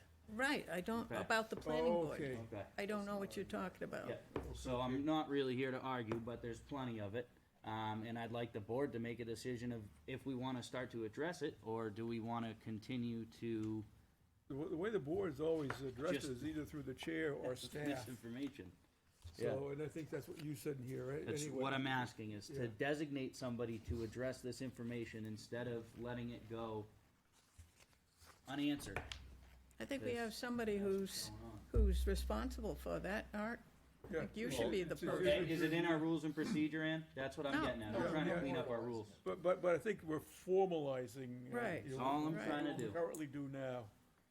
Well, and I think what Jake's also trying to get at is also to combat social media misinformation, Yep. to actually have a designated person to actually put out there, I'm sorry, that comment is incorrect. This is what's actually happening Well, on I the just, town I guess level. I haven't been That's seeing those exactly what I'm comments. looking That's for. why. I've been on, Yeah, it all depends upon what social media we're on, I guess. It's, So I think It becomes unfortunate because we end up in this, I think the point is well taken. Yeah. I think it makes sense for any organization to have a point person, to have consistent messaging in the community from a single person.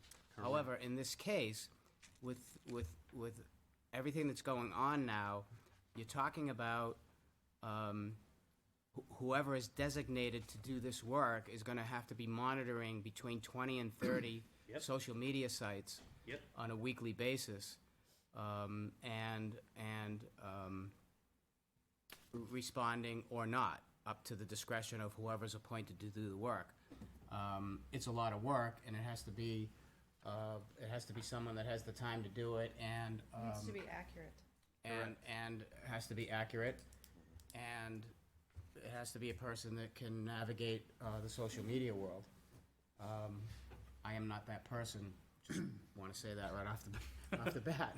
So, but to Kelly's point, it needs to be accurate. So, anytime something like that happens, based on my experiences with public relations, is there's a give and take between the point person of a board, staff, town manager in this case, town planner, whatever it happens to be, to make sure that it's answered 100% correctly. Working with our regulations, having rewatched videos of what actually happened at a meeting. It's a lot of work. The school district is finding that out because they did designate a point person, and it's turning into a full-time job all in itself. oh, I'm sure it is, because that's how much is For a person who already has a full-time Yeah. job in the school Yeah. district, so, I wanna get it out there that A, it's a lot of work, and B, it has to be a person that can navigate all the social media, so, and have a good relationship Kelly, so right off the bat, that's none of us. To me, I just felt as though, and again, Just you know, kidding. Happy New Year. this was the point of this, is to have the board make a decision on what they want to see, but I'm looking at it from just a strictly social media standpoint of things. And in every single week, there's something that's just factually wrong that's getting posted About the planning board? about plans that aren't even, that are still in, like, last week was conceptual plans are now fully approved plans for apartment buildings. Can we address that? It's wrong.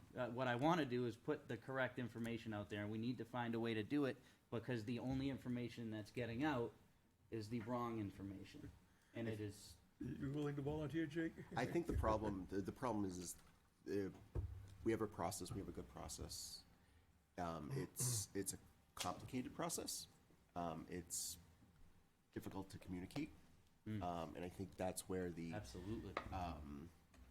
Where the problem is going to be. Social media is social media. Anyone can go in and say, I can have an elephant in Londonderry. And then all of a sudden we have to kind of say, no, you can't. Well, no, you can't. You can That's only what have I'm trying to get chickens at.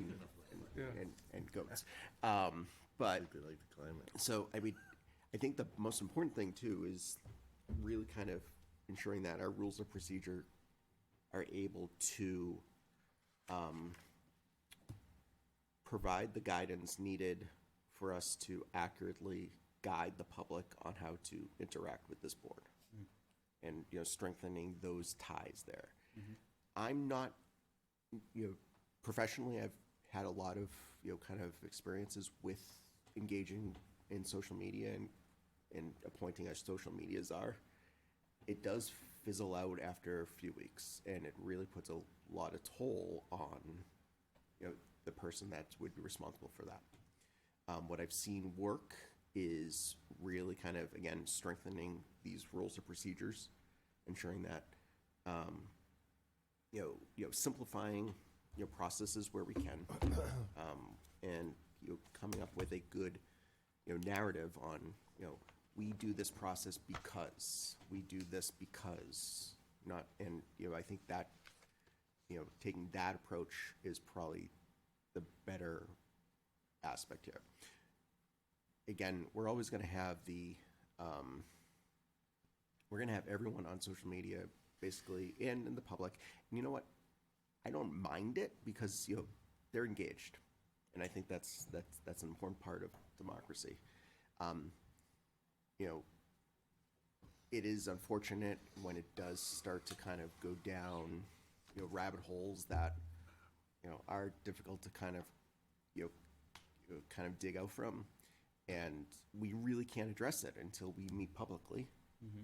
And by that time, we don't really have a forum to address it, nor should we, nor do we address it. I mean, we are a quasi-judicial board. Yeah, We I need, mean, we have a lot of different, we have to be very partial when we hear these plans, and sometimes impartial. I knew what you meant.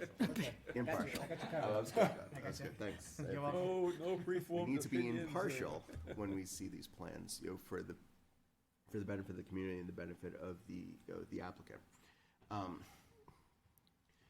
From the town council standpoint, they have a public comment, section, and residents can come and address them at that point there. So, Council's not quasi-judicial, so. right, so It's a very it's, political body, so. I like the idea of, kind of public relations. I'm not, I'm Not sure how not it's sure played. what that looks like at the moment. Absolutely. I will say, I think it's also a matter of, I see a lot out there of people saying, oh, the town allowed this, oh, we allowed this, well, we're just letting them come in. But a lot of people don't understand is, if you own a piece of land and what you want to do with that land falls within the zoning regulations for whether it be a bank, a gas station, a apartments, or something of that sense, for your zoned property, you are allowed to do that in the state of New Hampshire. And there's a lot of people who think that, we just let them do what they want, or that, however it works, and, you know, it's all due to the state laws and the zoning of the state, and there's a lot of people, I think, have a big misconception about that in town. There's volumes of case law that protect the individual property rights. So New Hampshire is probably one of the strongest states in the union that protects property rights, and that's why a developer can develop, and we have so many battles over uses and everything, but a person's property is highly regarded in this state, and they have a right to use it. If someone wants to put in, you know, a 20th bank on 102, they are allowed to do that if it falls under their zoning. Yep. Mr. Chair, could I just wanted to add something, just so it's very clear. Staff doesn't have the resources to have the level of involvement in this that would be needed if staff were to participate at any level. So I understand the proposal is to have a board member do it, but I just want to be very clear that staff would not be involved in the social media aspect of this. You got We nothing don't. going on, come on. We do not have the resources to be able to manage something like that in the planning department. So this would be solely a board decision and monitored. I would think it would be more of as far as what's on social media, a town-wide thing, and then I don't know what the thoughts of the, town council and, our town manager are about it, how to control it, how to address it, because it appears the town would have to hire another individual just to deal with all the. I quite frankly don't really see the need to respond to every. I don't either.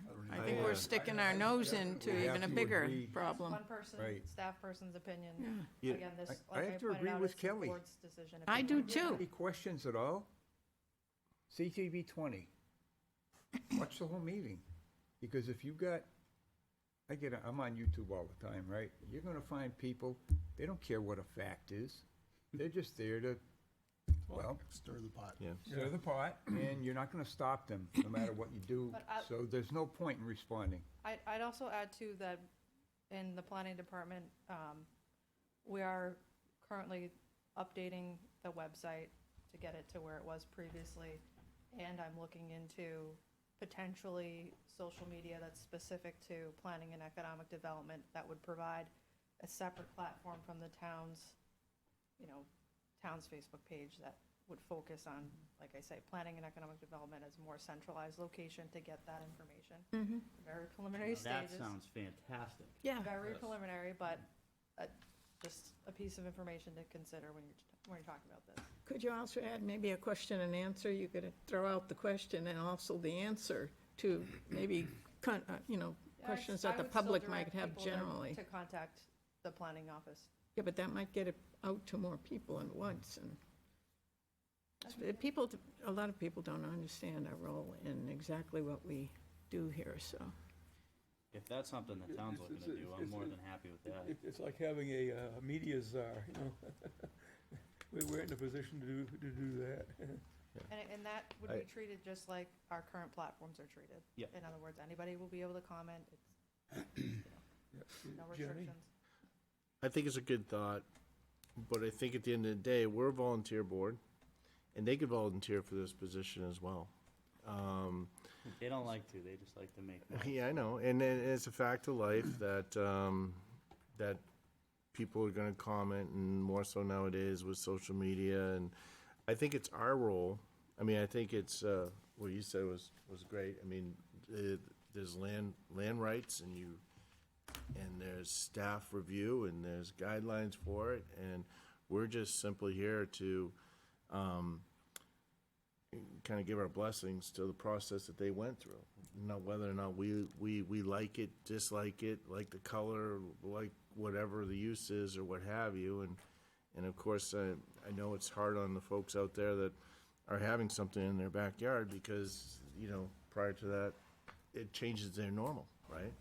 So, but I think it's an uphill battle to try to address every comment. But I do think that our role here, well, first of all, they could get involved.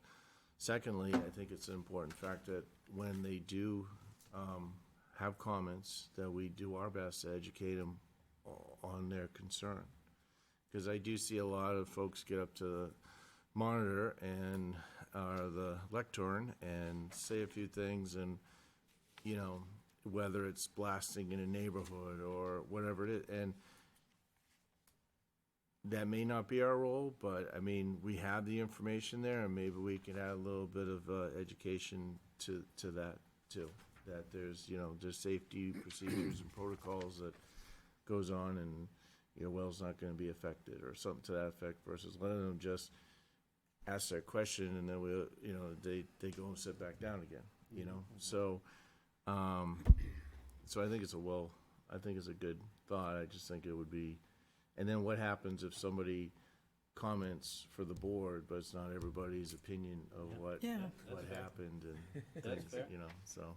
Yeah, yes, I think I'd agree, it is a good idea, but in execution, it's, I think if the town is gonna be putting up some sort of planning and economic development type based platform that people can go to, I'm more than happy.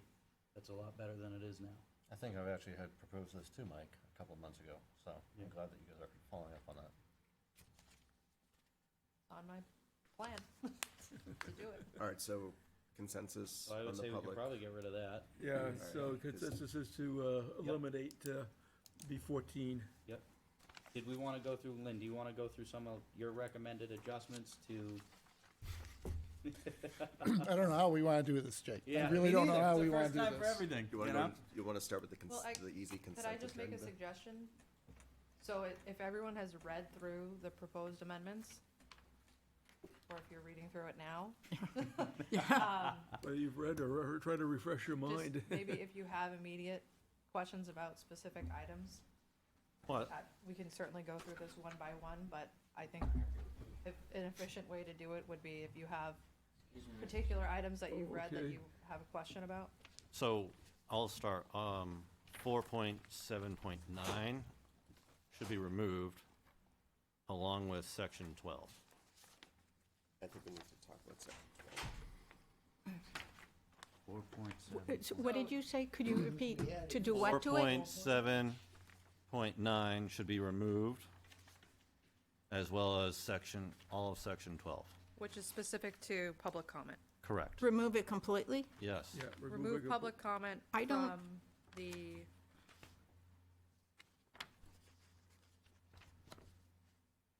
order of business and the Actual, actual, According to well, Town the definition, essentially the legal definition advice. of how public comment would work. Right, but I remember the New Hampshire Municipal Association's Stephen Buckley coming into this room, and also in his videos, that he welcomes public comment not, to the meetings. We're still allowing the public hearing process. I know, but way at the end, let's be realistic. We're still allowing the public hearing process and public to comment on the applications for consideration Okay. to the board, but not a separate public comment period. agenda item. Agenda They do item. have something to could you take a look address. at- Could they put it as a point of interest during the meeting ahead of time? It's been advised that we remain to what's on the agenda and scheduled to be heard as a hearing.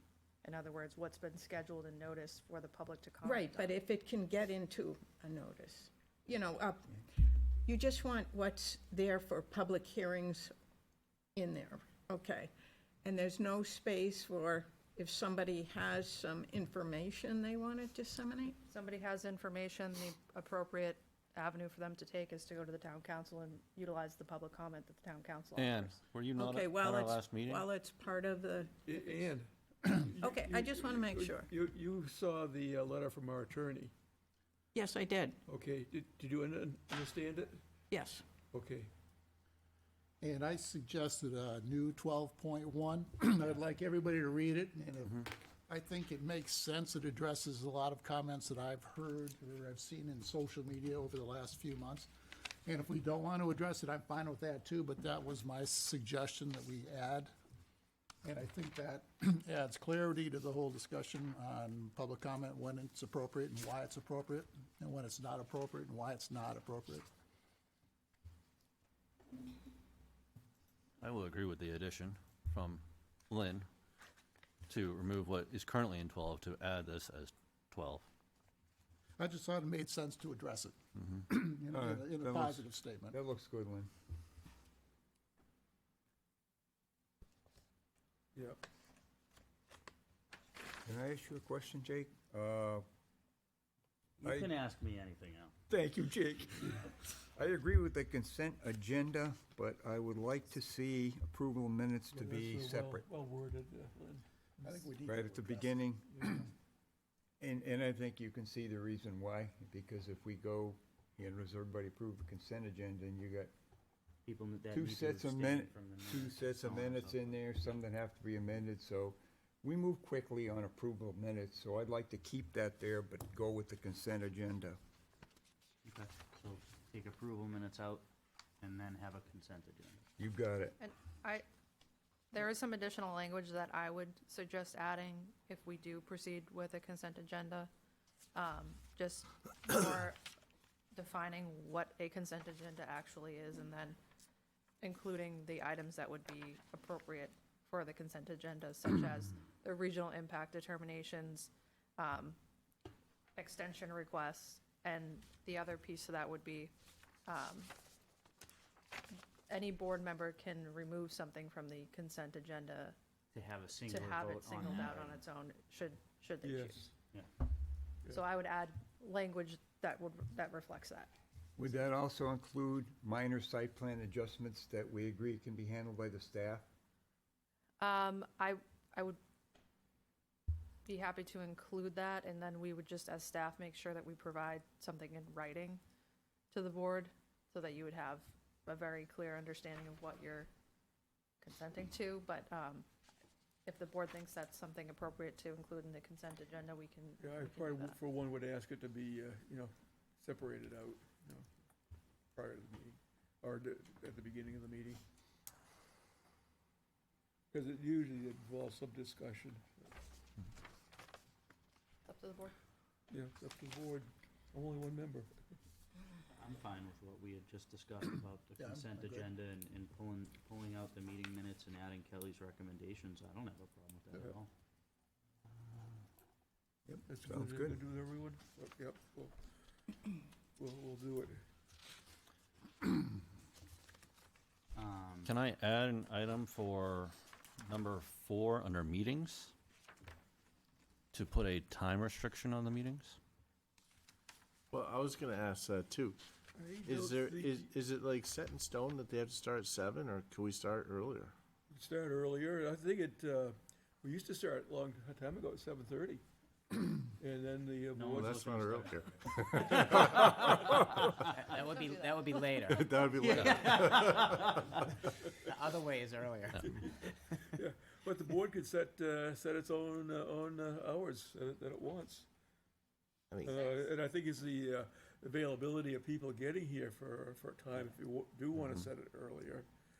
But, I mean, 7 has been, had arrived at after some discussion, because it was like, 7:30, can't we get going a little earlier, so get out earlier? That type of Well, thing. I think we should also have a maximum time limit to the meeting as well. Well, my only issue Well, with like a that, curfew. Yes. my only real issue with that is how, let's take a meeting that went till 1 o'clock in the morning the other night. How do Oh, you? last week? Yeah. How do you at 9:30 at night say, hey, thanks for coming for 2.5 Well, hours. yeah. We'll see you next Yeah, I week. don't think that- Well, the zoning board of adjustment has, in their rules of procedure, an end time, I think it's 9:30 or 10, I can't remember, but, essentially, all you would do is, if you're nearing that, let's call it 9:30, you're nearing 9:30, and you've finished the agenda item that you've been discussing, and you're about to approach the next item that you haven't started yet, the board should take a consensus on whether or not you feel it's appropriate to proceed, if the board's willing to go beyond the end time stated in the rules, Yeah, they or can. if you want to continue the rest till the next Yeah. meeting. I mean, I remember one meeting, this is quite a while ago now. No, it was that, last week. Well, we've had later ones, was this last year. goes back probably over 20 years. But, I know when Jim Agnes was chair, he had asked does the board feel like going? Because back then, we would put plans off to the next meeting, and then we met every Wednesday night. And I was we gonna moved bring- up starting at 7, but usually it's like 1 or 2 a.m. by the time we got through. You're right. I It thi- was I- one or I two. think that's a sticky wicket. I think we have to, keep track of the fact that we're here to serve Yeah. the applicants and the landowners and the general public. And I think if we notice it, I think we have some sort of an implied duty to fulfill the obligation of the notice, to say, yes, it did happen that night. And I agree with you, you know, to have volunteers out past 1:30 in the morning or whatever it was a couple weeks ago. 128.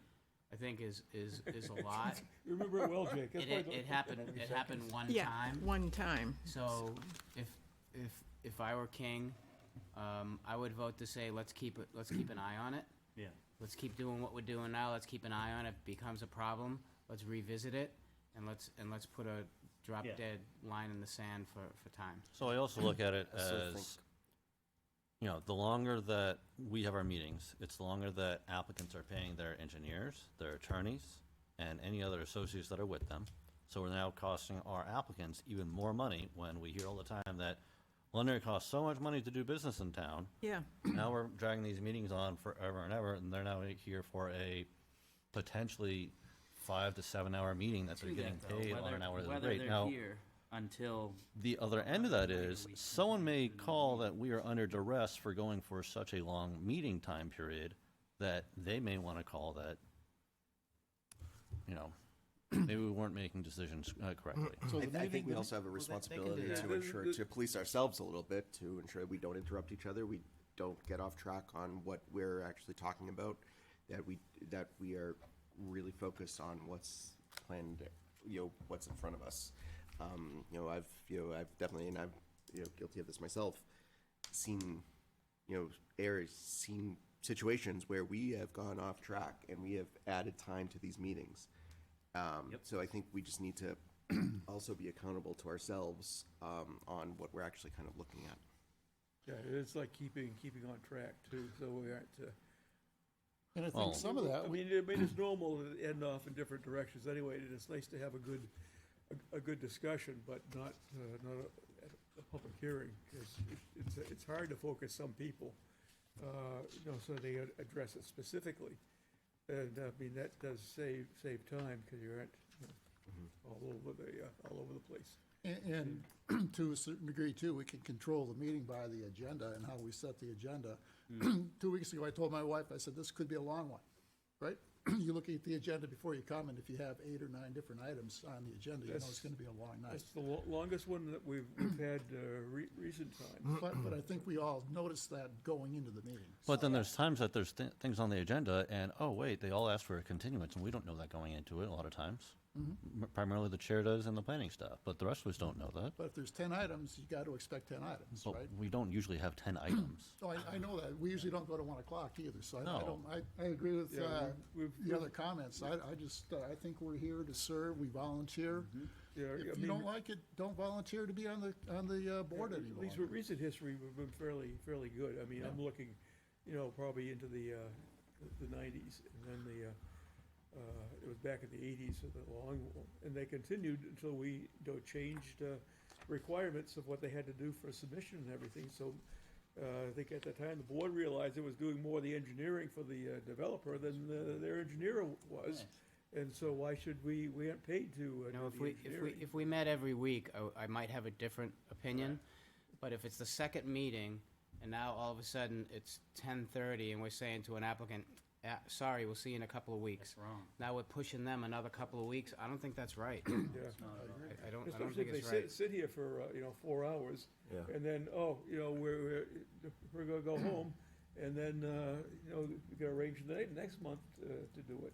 Yeah. So, I'd like us to take a look at it. That was, an eye hopefully that was an aberration, that one time. And like Lynn said, let's keep an eye on when we're putting things in and as best we Well, can. I want to go back to my point though, Tony. Can we start earlier? I'm 6 okay. p.m. I mean, if I have to take one less ski run, I'll come early. What's that? If I have to take one less ski run, I'll take one for the team. The truth is, you can't make it past lunchtime on skis. Yeah, I so. know. I mean, maybe it's a matter of keeping an eye on our applicants and their engineers or other consultants, so they do not drag on forever on either a traffic study, an engineering item, so that we have to have a point where we say, okay, thank you. We Yeah, get what but you're if talking you- about. If you restrict them to deliver their whole presentation and then, Do we let someone go on for 2 hours on a traffic? I tell I you don't what, know, I got a lot of from that. information from that. Oh, yeah, there was a lot in Yes, that. we all I'd learned like to have plenty them come enough, but back I and get feel to like it repeat was a little again. redundant after a I while. would like to ask Kelly if she feels as though 2 meetings is sufficient for the planning board. I do feel like we've had some packed agendas. Do you feel that the planning board needs another meeting in a month? I don't think a third meeting Okay. would necessarily change it. The last meeting, as an example, was an oddity in that initially the agenda that I had Yeah. scheduled out for the 6th, it got Everything got pushed. continued. Yeah. So the idea was to not have an entire zoning amendment discussion on a loaded agenda. That was why they were initially separate. So that was, that wasn't the intention initially, and prior to that, I don't recall anything Yeah. past midnight, so. No, God, no. You know, Yeah, it gets 'cause, 10 I or mean, 11 o'clock. we- To Mr. D's point, I think keeping an eye on it is more than fair. Yeah. I don't like the idea of And putting aside sorry, time. Go ahead. if you Because do, even though we're here late, we get everything done, and then we didn't have to put it off to another meeting or, the next month, so I said, So do you want to That's a start at good 6, point, 6 or 6:30? Yeah. Betty? Why change? I could do 6. 6, 6:30 or 7? What are we doing? 7, I think 7. 7. I would do don't see 6:30. any I'd change. I would do 6:30. I'd do 6:30. How do you think, would that, Just wait till would we're the still public going have till any 10:30 at problem night. getting here for the meeting, you think, getting out of work and showing up? I don't know, Well, I'm just bringing it up. I think this discussion is great, and if we have a consensus of a different start time, I'm happy to look into it. But I will say we've published our 2024 7 o'clock it is. deadlines and everything, so I would want to make sure that if we do propose a change like this, that we're able to properly notice everybody, the public, and the rest of the board members that aren't here, so. It wouldn't be, Yeah, there's my only point is two that or it wouldn't be an three that immediate we're change. missing, so- Yes. I'd stay with 7. Yeah. So stay with 7? It's 7. Okay, next item. Oh, I like it. Actually, if, I'm sorry, if we stay with meetings, Jake, on your proposal, currently, our meetings are, for, Every 1:30 in the morning meeting, I you don't know, remember. new plans the first Wednesday, then workshops on the second Wednesday. If I'm reading this correctly, we basically would just kind of, I'm trying to condense it You'll into have one so the we plans. have the flexibility of, if we do have a shorter meeting with one agenda item, let's listen to some of that stuff that's gonna be on the second meeting, so the second meeting doesn't have 10 items, while the first meeting has 1 item. so the intent of that proposal is It's exactly what you flexibility. said, yeah. Yeah, absolutely. Because you want to balance it, you don't want to have everything on the first meeting of the month.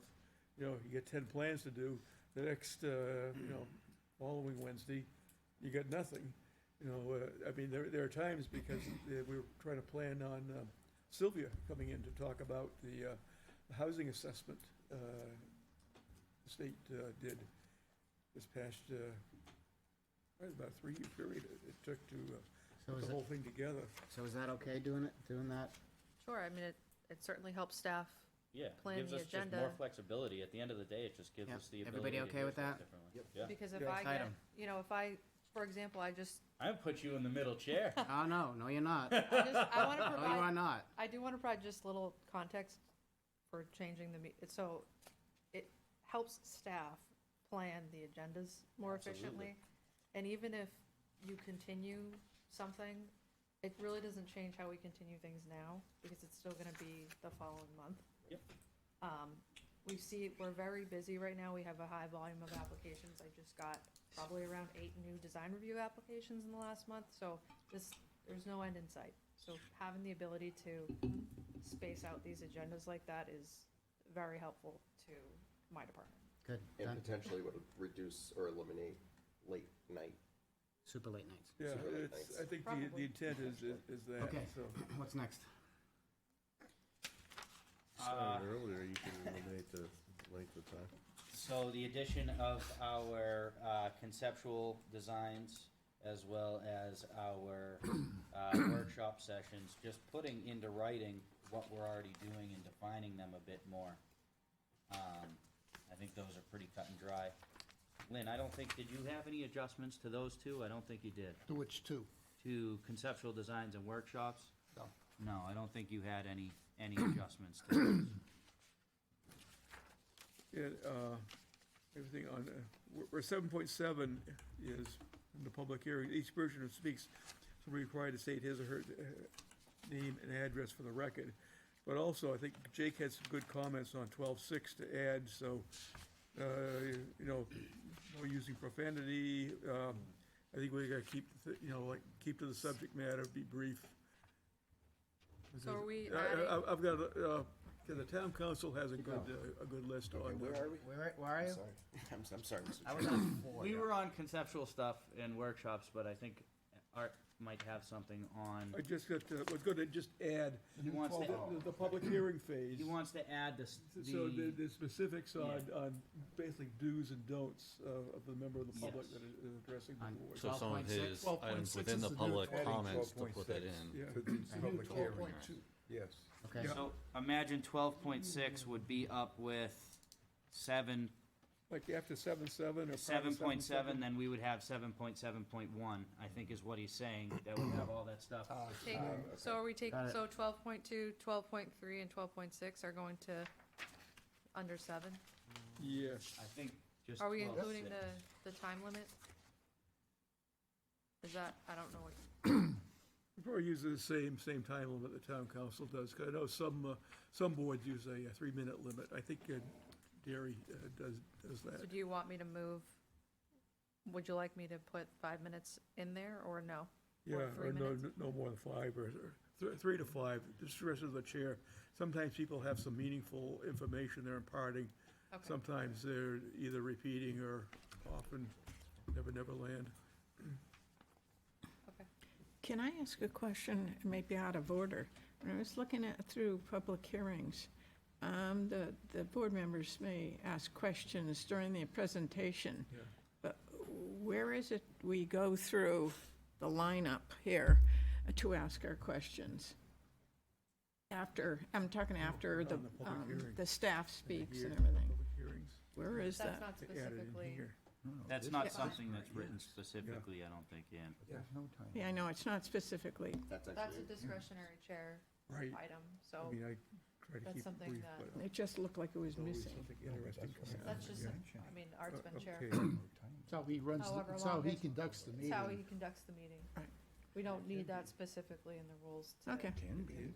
Can I be, thought we but were you never really- regulating everything with this. Never done it. So, If the board wants to no, add no, that, no, we I can like the add. flexibility, but I like the opportunity to ask the staff questions after they speak, if it's something that I have a question about. I mean, everything Yeah. is ultimately at the chair's discretion. Okay. When the board wants to speak, when not, that's why you go through the chair. Right.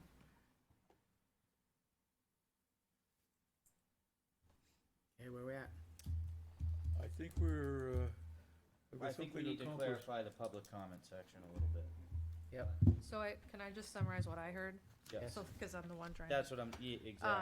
Can we clarify what's So here? initially I heard we want to remove 4.7, the proposed 4.7.9, which is the Public comment. public comment from the order of business. Yep. Does that remain? Yes.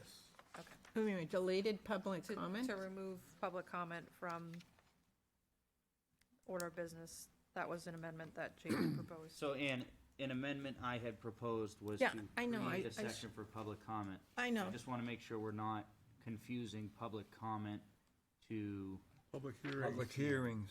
so right now, Two different we things. do not have an allotted time for public comment at the planning board. I recommended, according to this, that we put in a section for public comment. Since I have recommended that, we have heard a pretty valid reasoning as to why we should not have a section for public comment, which was the letter from our attorney that you would have read at the last meeting. So I think we as a board need to make a decision whether we want to agree with the attorney and say we are not going to add a section for public comment, or is there a way we can add a section for public comment that satisfies what the attorney had said? I don't know how we would do that. And the attorney didn't either. Correct. I think that should all fall under the public hearing comment Right, it should be. for that particular We are plan. quasi judicial, and you can only speak to the application before us, so, yeah, get rid of that section. Go along with our attorney, absolutely, that's what we pay him for. That's following And I RSA 643:14. Ted, I think Which you. all land use boards are, come under that, especially if there's a quasi judicial function, of which the planning board, probably 80% of our work is quasi judicial, and all the ZBA work. And to be clear, the public, the general public, has ample opportunity for public comment on the specific Correct. cases Right. that have been noticed Correct. for that particular evening. Correct. Right. We're not saying there's no public comment at the planning board. Correct. What That's we're what I'm saying is trying there's to gonna be no clarify. additional, Yes. no additional public comment. To talk about Because- stuff that's not. Because people are gonna talk about things that have not been noticed and not on the agenda, and so the attorney advised us not to have public comment outside of Public hearing. a public hearing comment. One and that's I- noticed. Ted, I think that you did mention, I think it was Ted, you had mentioned that, if there is something that falls in public comment that is outside of whatever we're hearing, that's what public comment at the town council is reserved. Correct. Is to hear these public comment issues. Back to the quasi judicial thing, I don't think you can walk into a courtroom and talk to the judge about whatever you want. You're gonna talk about the case that's in front of you. It's a juror standard. Yeah, so, And I think we need to make a decision as a board as to if we wanna leave that in there or take it out. I think there's sufficient, information from our attorney as to why we should not have a public comment section. But what would be the consensus of the board on it? Take it out. Take it out. Okay. I do agree that we need to move a lot of the items on how you should conduct yourself for public comment in public hearings into that public hearing section. Which is what Art was getting at earlier. Correct. 12.6.1. That was my intent there, so that it just explains the conduct of an individual testifying before the board. And as Kelly was going on, she wanted to add sections 12.3, 4, 5, and 6 into that. Is that correct, Kelly? That made sense, correct? 12.2, 12.3, and 12.6. And 2, yes. The as board well. wants to add to section 7, which is public hearings. Correct, thank you. Does that make sense to everyone? Yeah. And would we still be adding in, because I do like what Lynn has written, where do we fit that in? I would, At so, the end. I would put that under public hearings. Public hearings, okay. Lynn, any comments? So what? I don't care where it goes, I just think it's important. I think it's Or- very yeah. relevant based Or- off of what we heard. Or it can be a standalone, I think it That's should what I'm almost kinda be a thinking. standalone Yeah. section 12, Yeah, Yeah. and that's I what kind section of- correct. 12. because That makes more it- sense. Says we are addressing public comment Yes. Yep. by Yeah. ensuring that we are,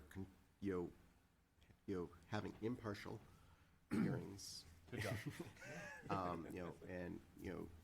I just, again, the concept of public comment, yeah, makes sense to me. But you get it into a different state, then you have developers coming in, pitching different types of things, and Oh. it really just, even if we were to allow it, I think it's incredibly difficult to control in this setting. Yep, something could slip out that all of a sudden, a developer that is in their public hearing say, the board heard this, I would board's like to- formed an opinion. So they'll go right to court. Lynn's proposed statement, potentially thinking, matters of general interest can be addressed with the town council or something along those lines. Yeah, how do we add just in to a ensure provision that, that gives people, back to your point. exactly, Okay, what do I do? right, exactly. Where do I go? What do I do? That's a good idea. So you're saying you can't do that here, but if you do wanna do it, here's where you can do Correct. it. So I think we take Lynn's piece, maybe you can draft something up I'll- to Yeah. send to Kelly. I'll take an action item to draft up an extra sentence to add to that Great. paragraph. How I mean, about for that? example, say if someone has, a question about how do I do this with my property, they should be coming to the town council. Town council chair can direct them to go work with town staff in this particular department. Instead of coming to the planning board for that, go here, they can help you, direct you, and assist you in what you need to get done. Or if, usually if they email us or anything, it goes right to town staff to address. Right. And, Okay, so we good there? Yes, next? before we move on, I cannot stress enough, because I know somewhere it's gonna be written that we don't allow public comment. I cannot stress enough that we have public comment at our public hearings on what is being presented. I cannot stress that enough. We're not changing that. We're just not adopting what I had asked to put in. That was a specific section to public comment. Though I do need to address with your item there that when it comes to workshops within the town planning board, there's no public comment. And that is in both the workshop session and the, Conceptual. Already there? And Consent. conceptual, yes, I just want to make that clear for everyone here and at home. Yep. Okay, and I got one really pressing thing. I've noticed in this chairman, this chair, and then even in our statutes now, refers to as chairperson. So what should we use? Chairman? Chairperson. Chairperson? Okay. Yeah, there's a good search Like, thing that'd be for fun. word. Yeah, chair or chairperson. I don't know what the difference is. But, I mean, chairman has been used in the past, but Chairman is different, yes. Merrimack Chair uses or chair. chairperson. Yeah, chair. Let's just use chair. Nice, quick and easy. short, easy. Yeah, I'll go with chair. Chair's good. Yep, so So consensus anywhere it there? says chairman on that, we will change it to the chair. Chair, Along with vice chairman. Yes, so anywhere there's chairman. making sure. chair and vice chair. One less syllable. Yes. I'm all set, Mr. Chair. That's what English is. See, we do it anyway. because he is. Okay, anything else, board? Yeah, I got one comment I'd like to make. Okay, Al, I would like to thank Jake for all the hard work he has done Oh, gee, thanks, Al. doing these. Other than that, without his work, we wouldn't have these to look at. Thank you, Jake. thank you to Jake, so, Did we So hit what all do we the want to do points? about my comments? and I think Linda needs to be, Yes, you And too, to Lynn, recognize and to also- Lynn, We'll and to ignore Lynn. them. Excuse me, do we still have public comment?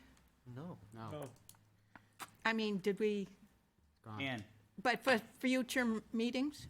so for No. clarification. I know. So I'm gonna say it one more time. Wait a second now. For clarification, we do not allow public comment now. As today stands, we do not. I was gonna say, can I ask the big guy if he wants to say something No. about it since he's here in the audience? No, we don't even No? allow public comment Okay. right now during our workshops. I've been Rules of overruled. procedure now I know. do not allow You- public comment. You don't have to I spell have it out. tried So to you- add this, I am saying it because you just asked again. Well, I was being Yes. facetious, kind of jokingly, just Well, because it's the not gentleman's joking. here, and it'd be Somebody the somewhere last is now time. gonna say we don't allow public comment, and that is the only false. reason we don't. I know. Rarely have allowed it is during workshop sessions because the public is not noticed. So we could be talking about something that belongs know. to someone else. I know the reasons why. Yes, yeah. And the only way to really, in our function, is public has to be noticed. That is critically important.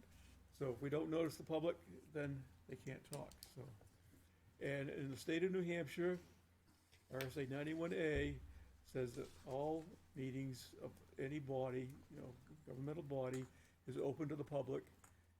They can, videotape it, they can record it, they can take notes, but they cannot participate only at a public hearing. And that is New Hampshire statute, RSA 91A. so. Well, people think they can say anything they want, anytime and so forth. That's not true in the state of New Hampshire. On Lynn's comments, I think he's got a lot of valid stuff in there. So if maybe you wanna brush through them, Lynn, and see if there's anything. Sure. that- 5.11. 5.11. So I'm gonna just run down the list. Okay, so my comments were made against the file, the rules of procedure _JB. So, and, I So the think edited rules of. the edited rules of procedure, and I think they're pretty straightforward. So 4.1, Jake had talked about having meetings on the first and second Wednesday of each month. Well, we get into that level of specificity, then we start adding in other problems. What happens if the first meeting, the first December Wednesday is a 25th, holiday? Yeah. So I say we just go back to 2 meetings a month. If we want to say the first and second Wednesdays of each month, then we should put in what we do on holidays.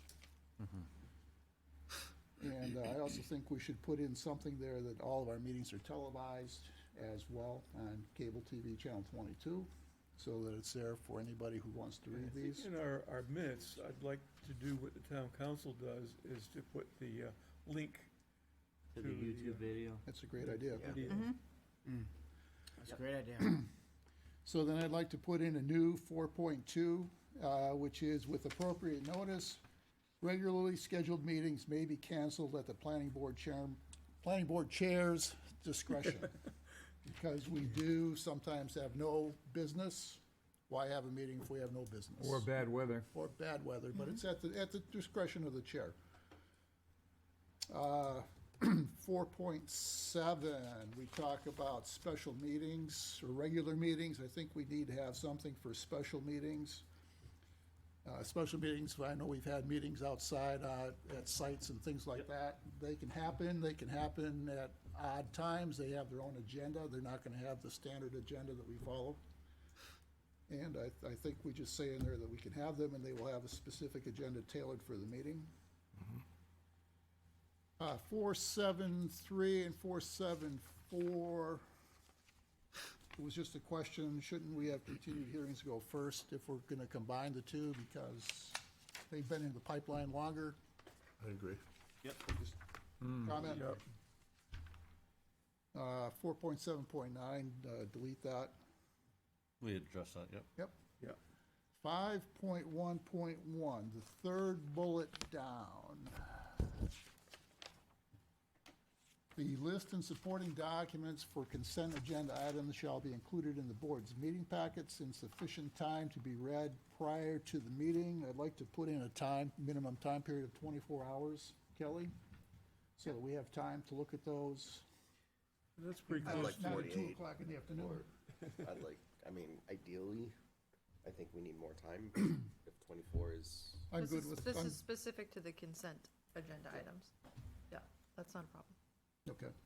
I'm good with going to any time, but I don't like sufficient time. It doesn't define anything. Define sufficient time. yeah. 24 hours. 24. 24. And then my next question was on 8.6, where we talk about a consensus will be formed on whether to bring the items presented during the work session to a public hearing. Do we want an option here? It says consensus, but do we want an option to take a voice vote? I know often we will just say, Yeah, we all kinda- good? Yeah. But I think sometimes it might be worth a voice vote.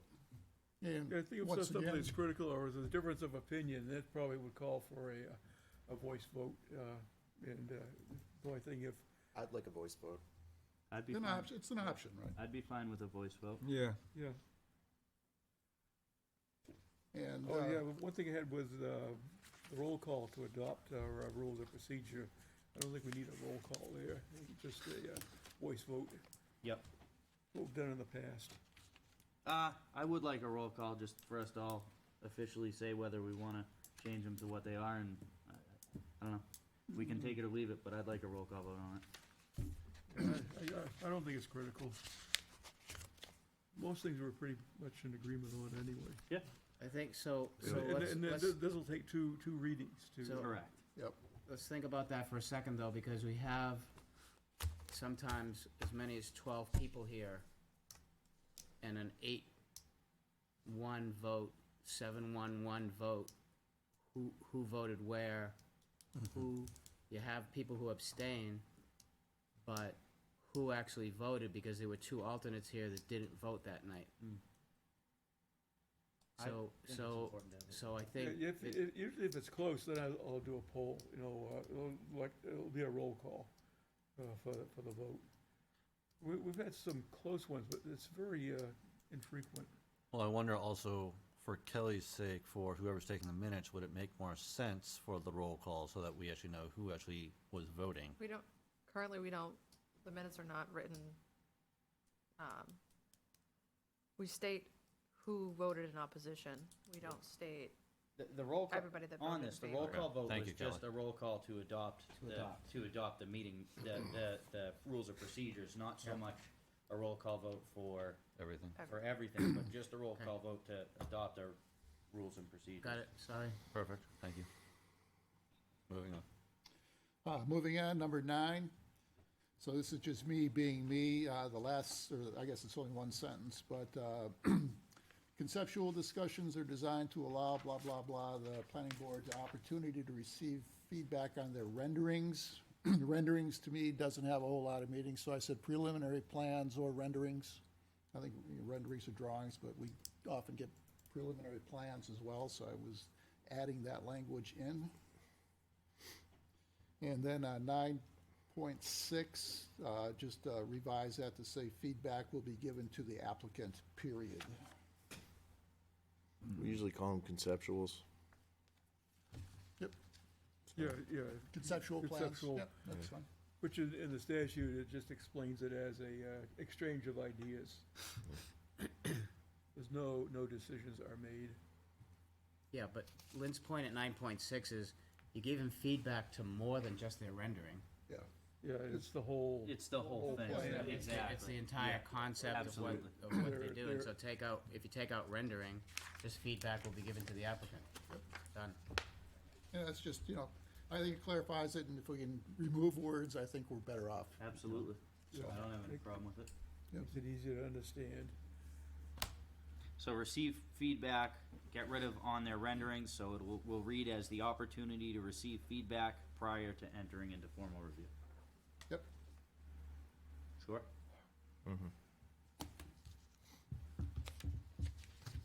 And then my last one was 12.2, and why do I have that here? Public comment will be, okay. We kind of, That was if Right we to kept adjourn. public. That's gone. That's gone. that's, That's out. so do we need to have, staff now make these adjustments? Mm-hmm. And then we would have 2 readings on it. Sure. Wonderful, Yeah. thank you. Yes. And thank Yeah, you all so- for bearing with me. Of course. So thank just you, to, Lynn.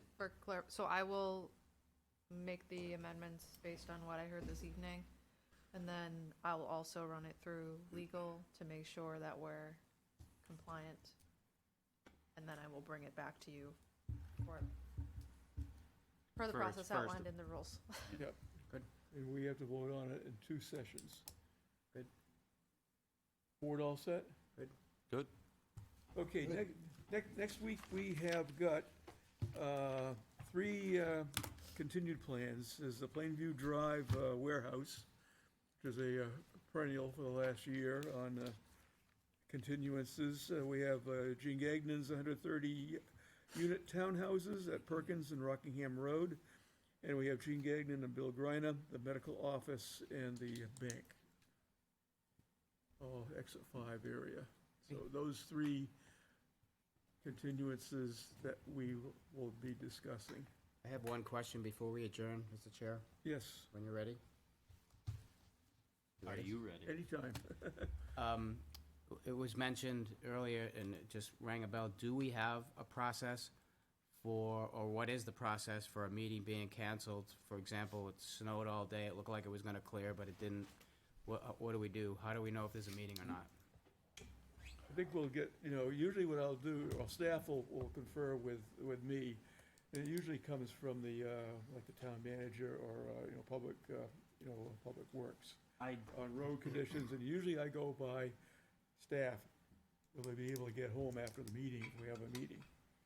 We try to I wanna say it's usually do it made. within a- 24 I was gonna say to it's 12 hours, usually- like if it's Yeah. a blizzard at 8 o'clock in And the you have to morning. notice all the applicants and all the and So all we the- notice by way of an agenda posting, so we notice in town hall, on the website, the staff would notice each individual, applicant. Okay, got it, okay. Would we ob- also, We obviously wouldn't send out notice to abutters, we would only be Right, able right, to right. do Sure, a posting on social media and the website and all that. thank you. I It's don't usually- think we've it's ever really waited till the 11th hour to cancel a Yeah, meeting. it's usually sufficient time, or usually get it a even couple the days day before. before if it looks really, really bad. We'll get that in an email, in our, Yeah. Yeah. town email. Thank you. Kelly, how does that work for, I know we have a lot of timing issues with applicants when they need to present and do everything. How does that affect anything when we cancel a meeting on our end? Does that negatively affect them at all, or no? Well, if it's not related to inclement weather, I mean, inclement weather is not anything any of us have control over, so that is what it is. It's gonna impact everybody's time. But if we're canceling a meeting for a different reason, which should really only be if we don't have a quorum, that does impact the applicant's timeframe, but that's why we try and make sure that we have attendance and we have a quorum before we proceed with I the have to meeting. say, I can't even remember a time outside of there just being no agenda, nothing on the agenda. I can't remember But This, canceling this a board meeting. is very good at providing a quorum at every Yeah, meeting. I it- mean, there's so many of you. There's been sometimes, but this goes back a little bit, where it's Plenty been of like touch and go.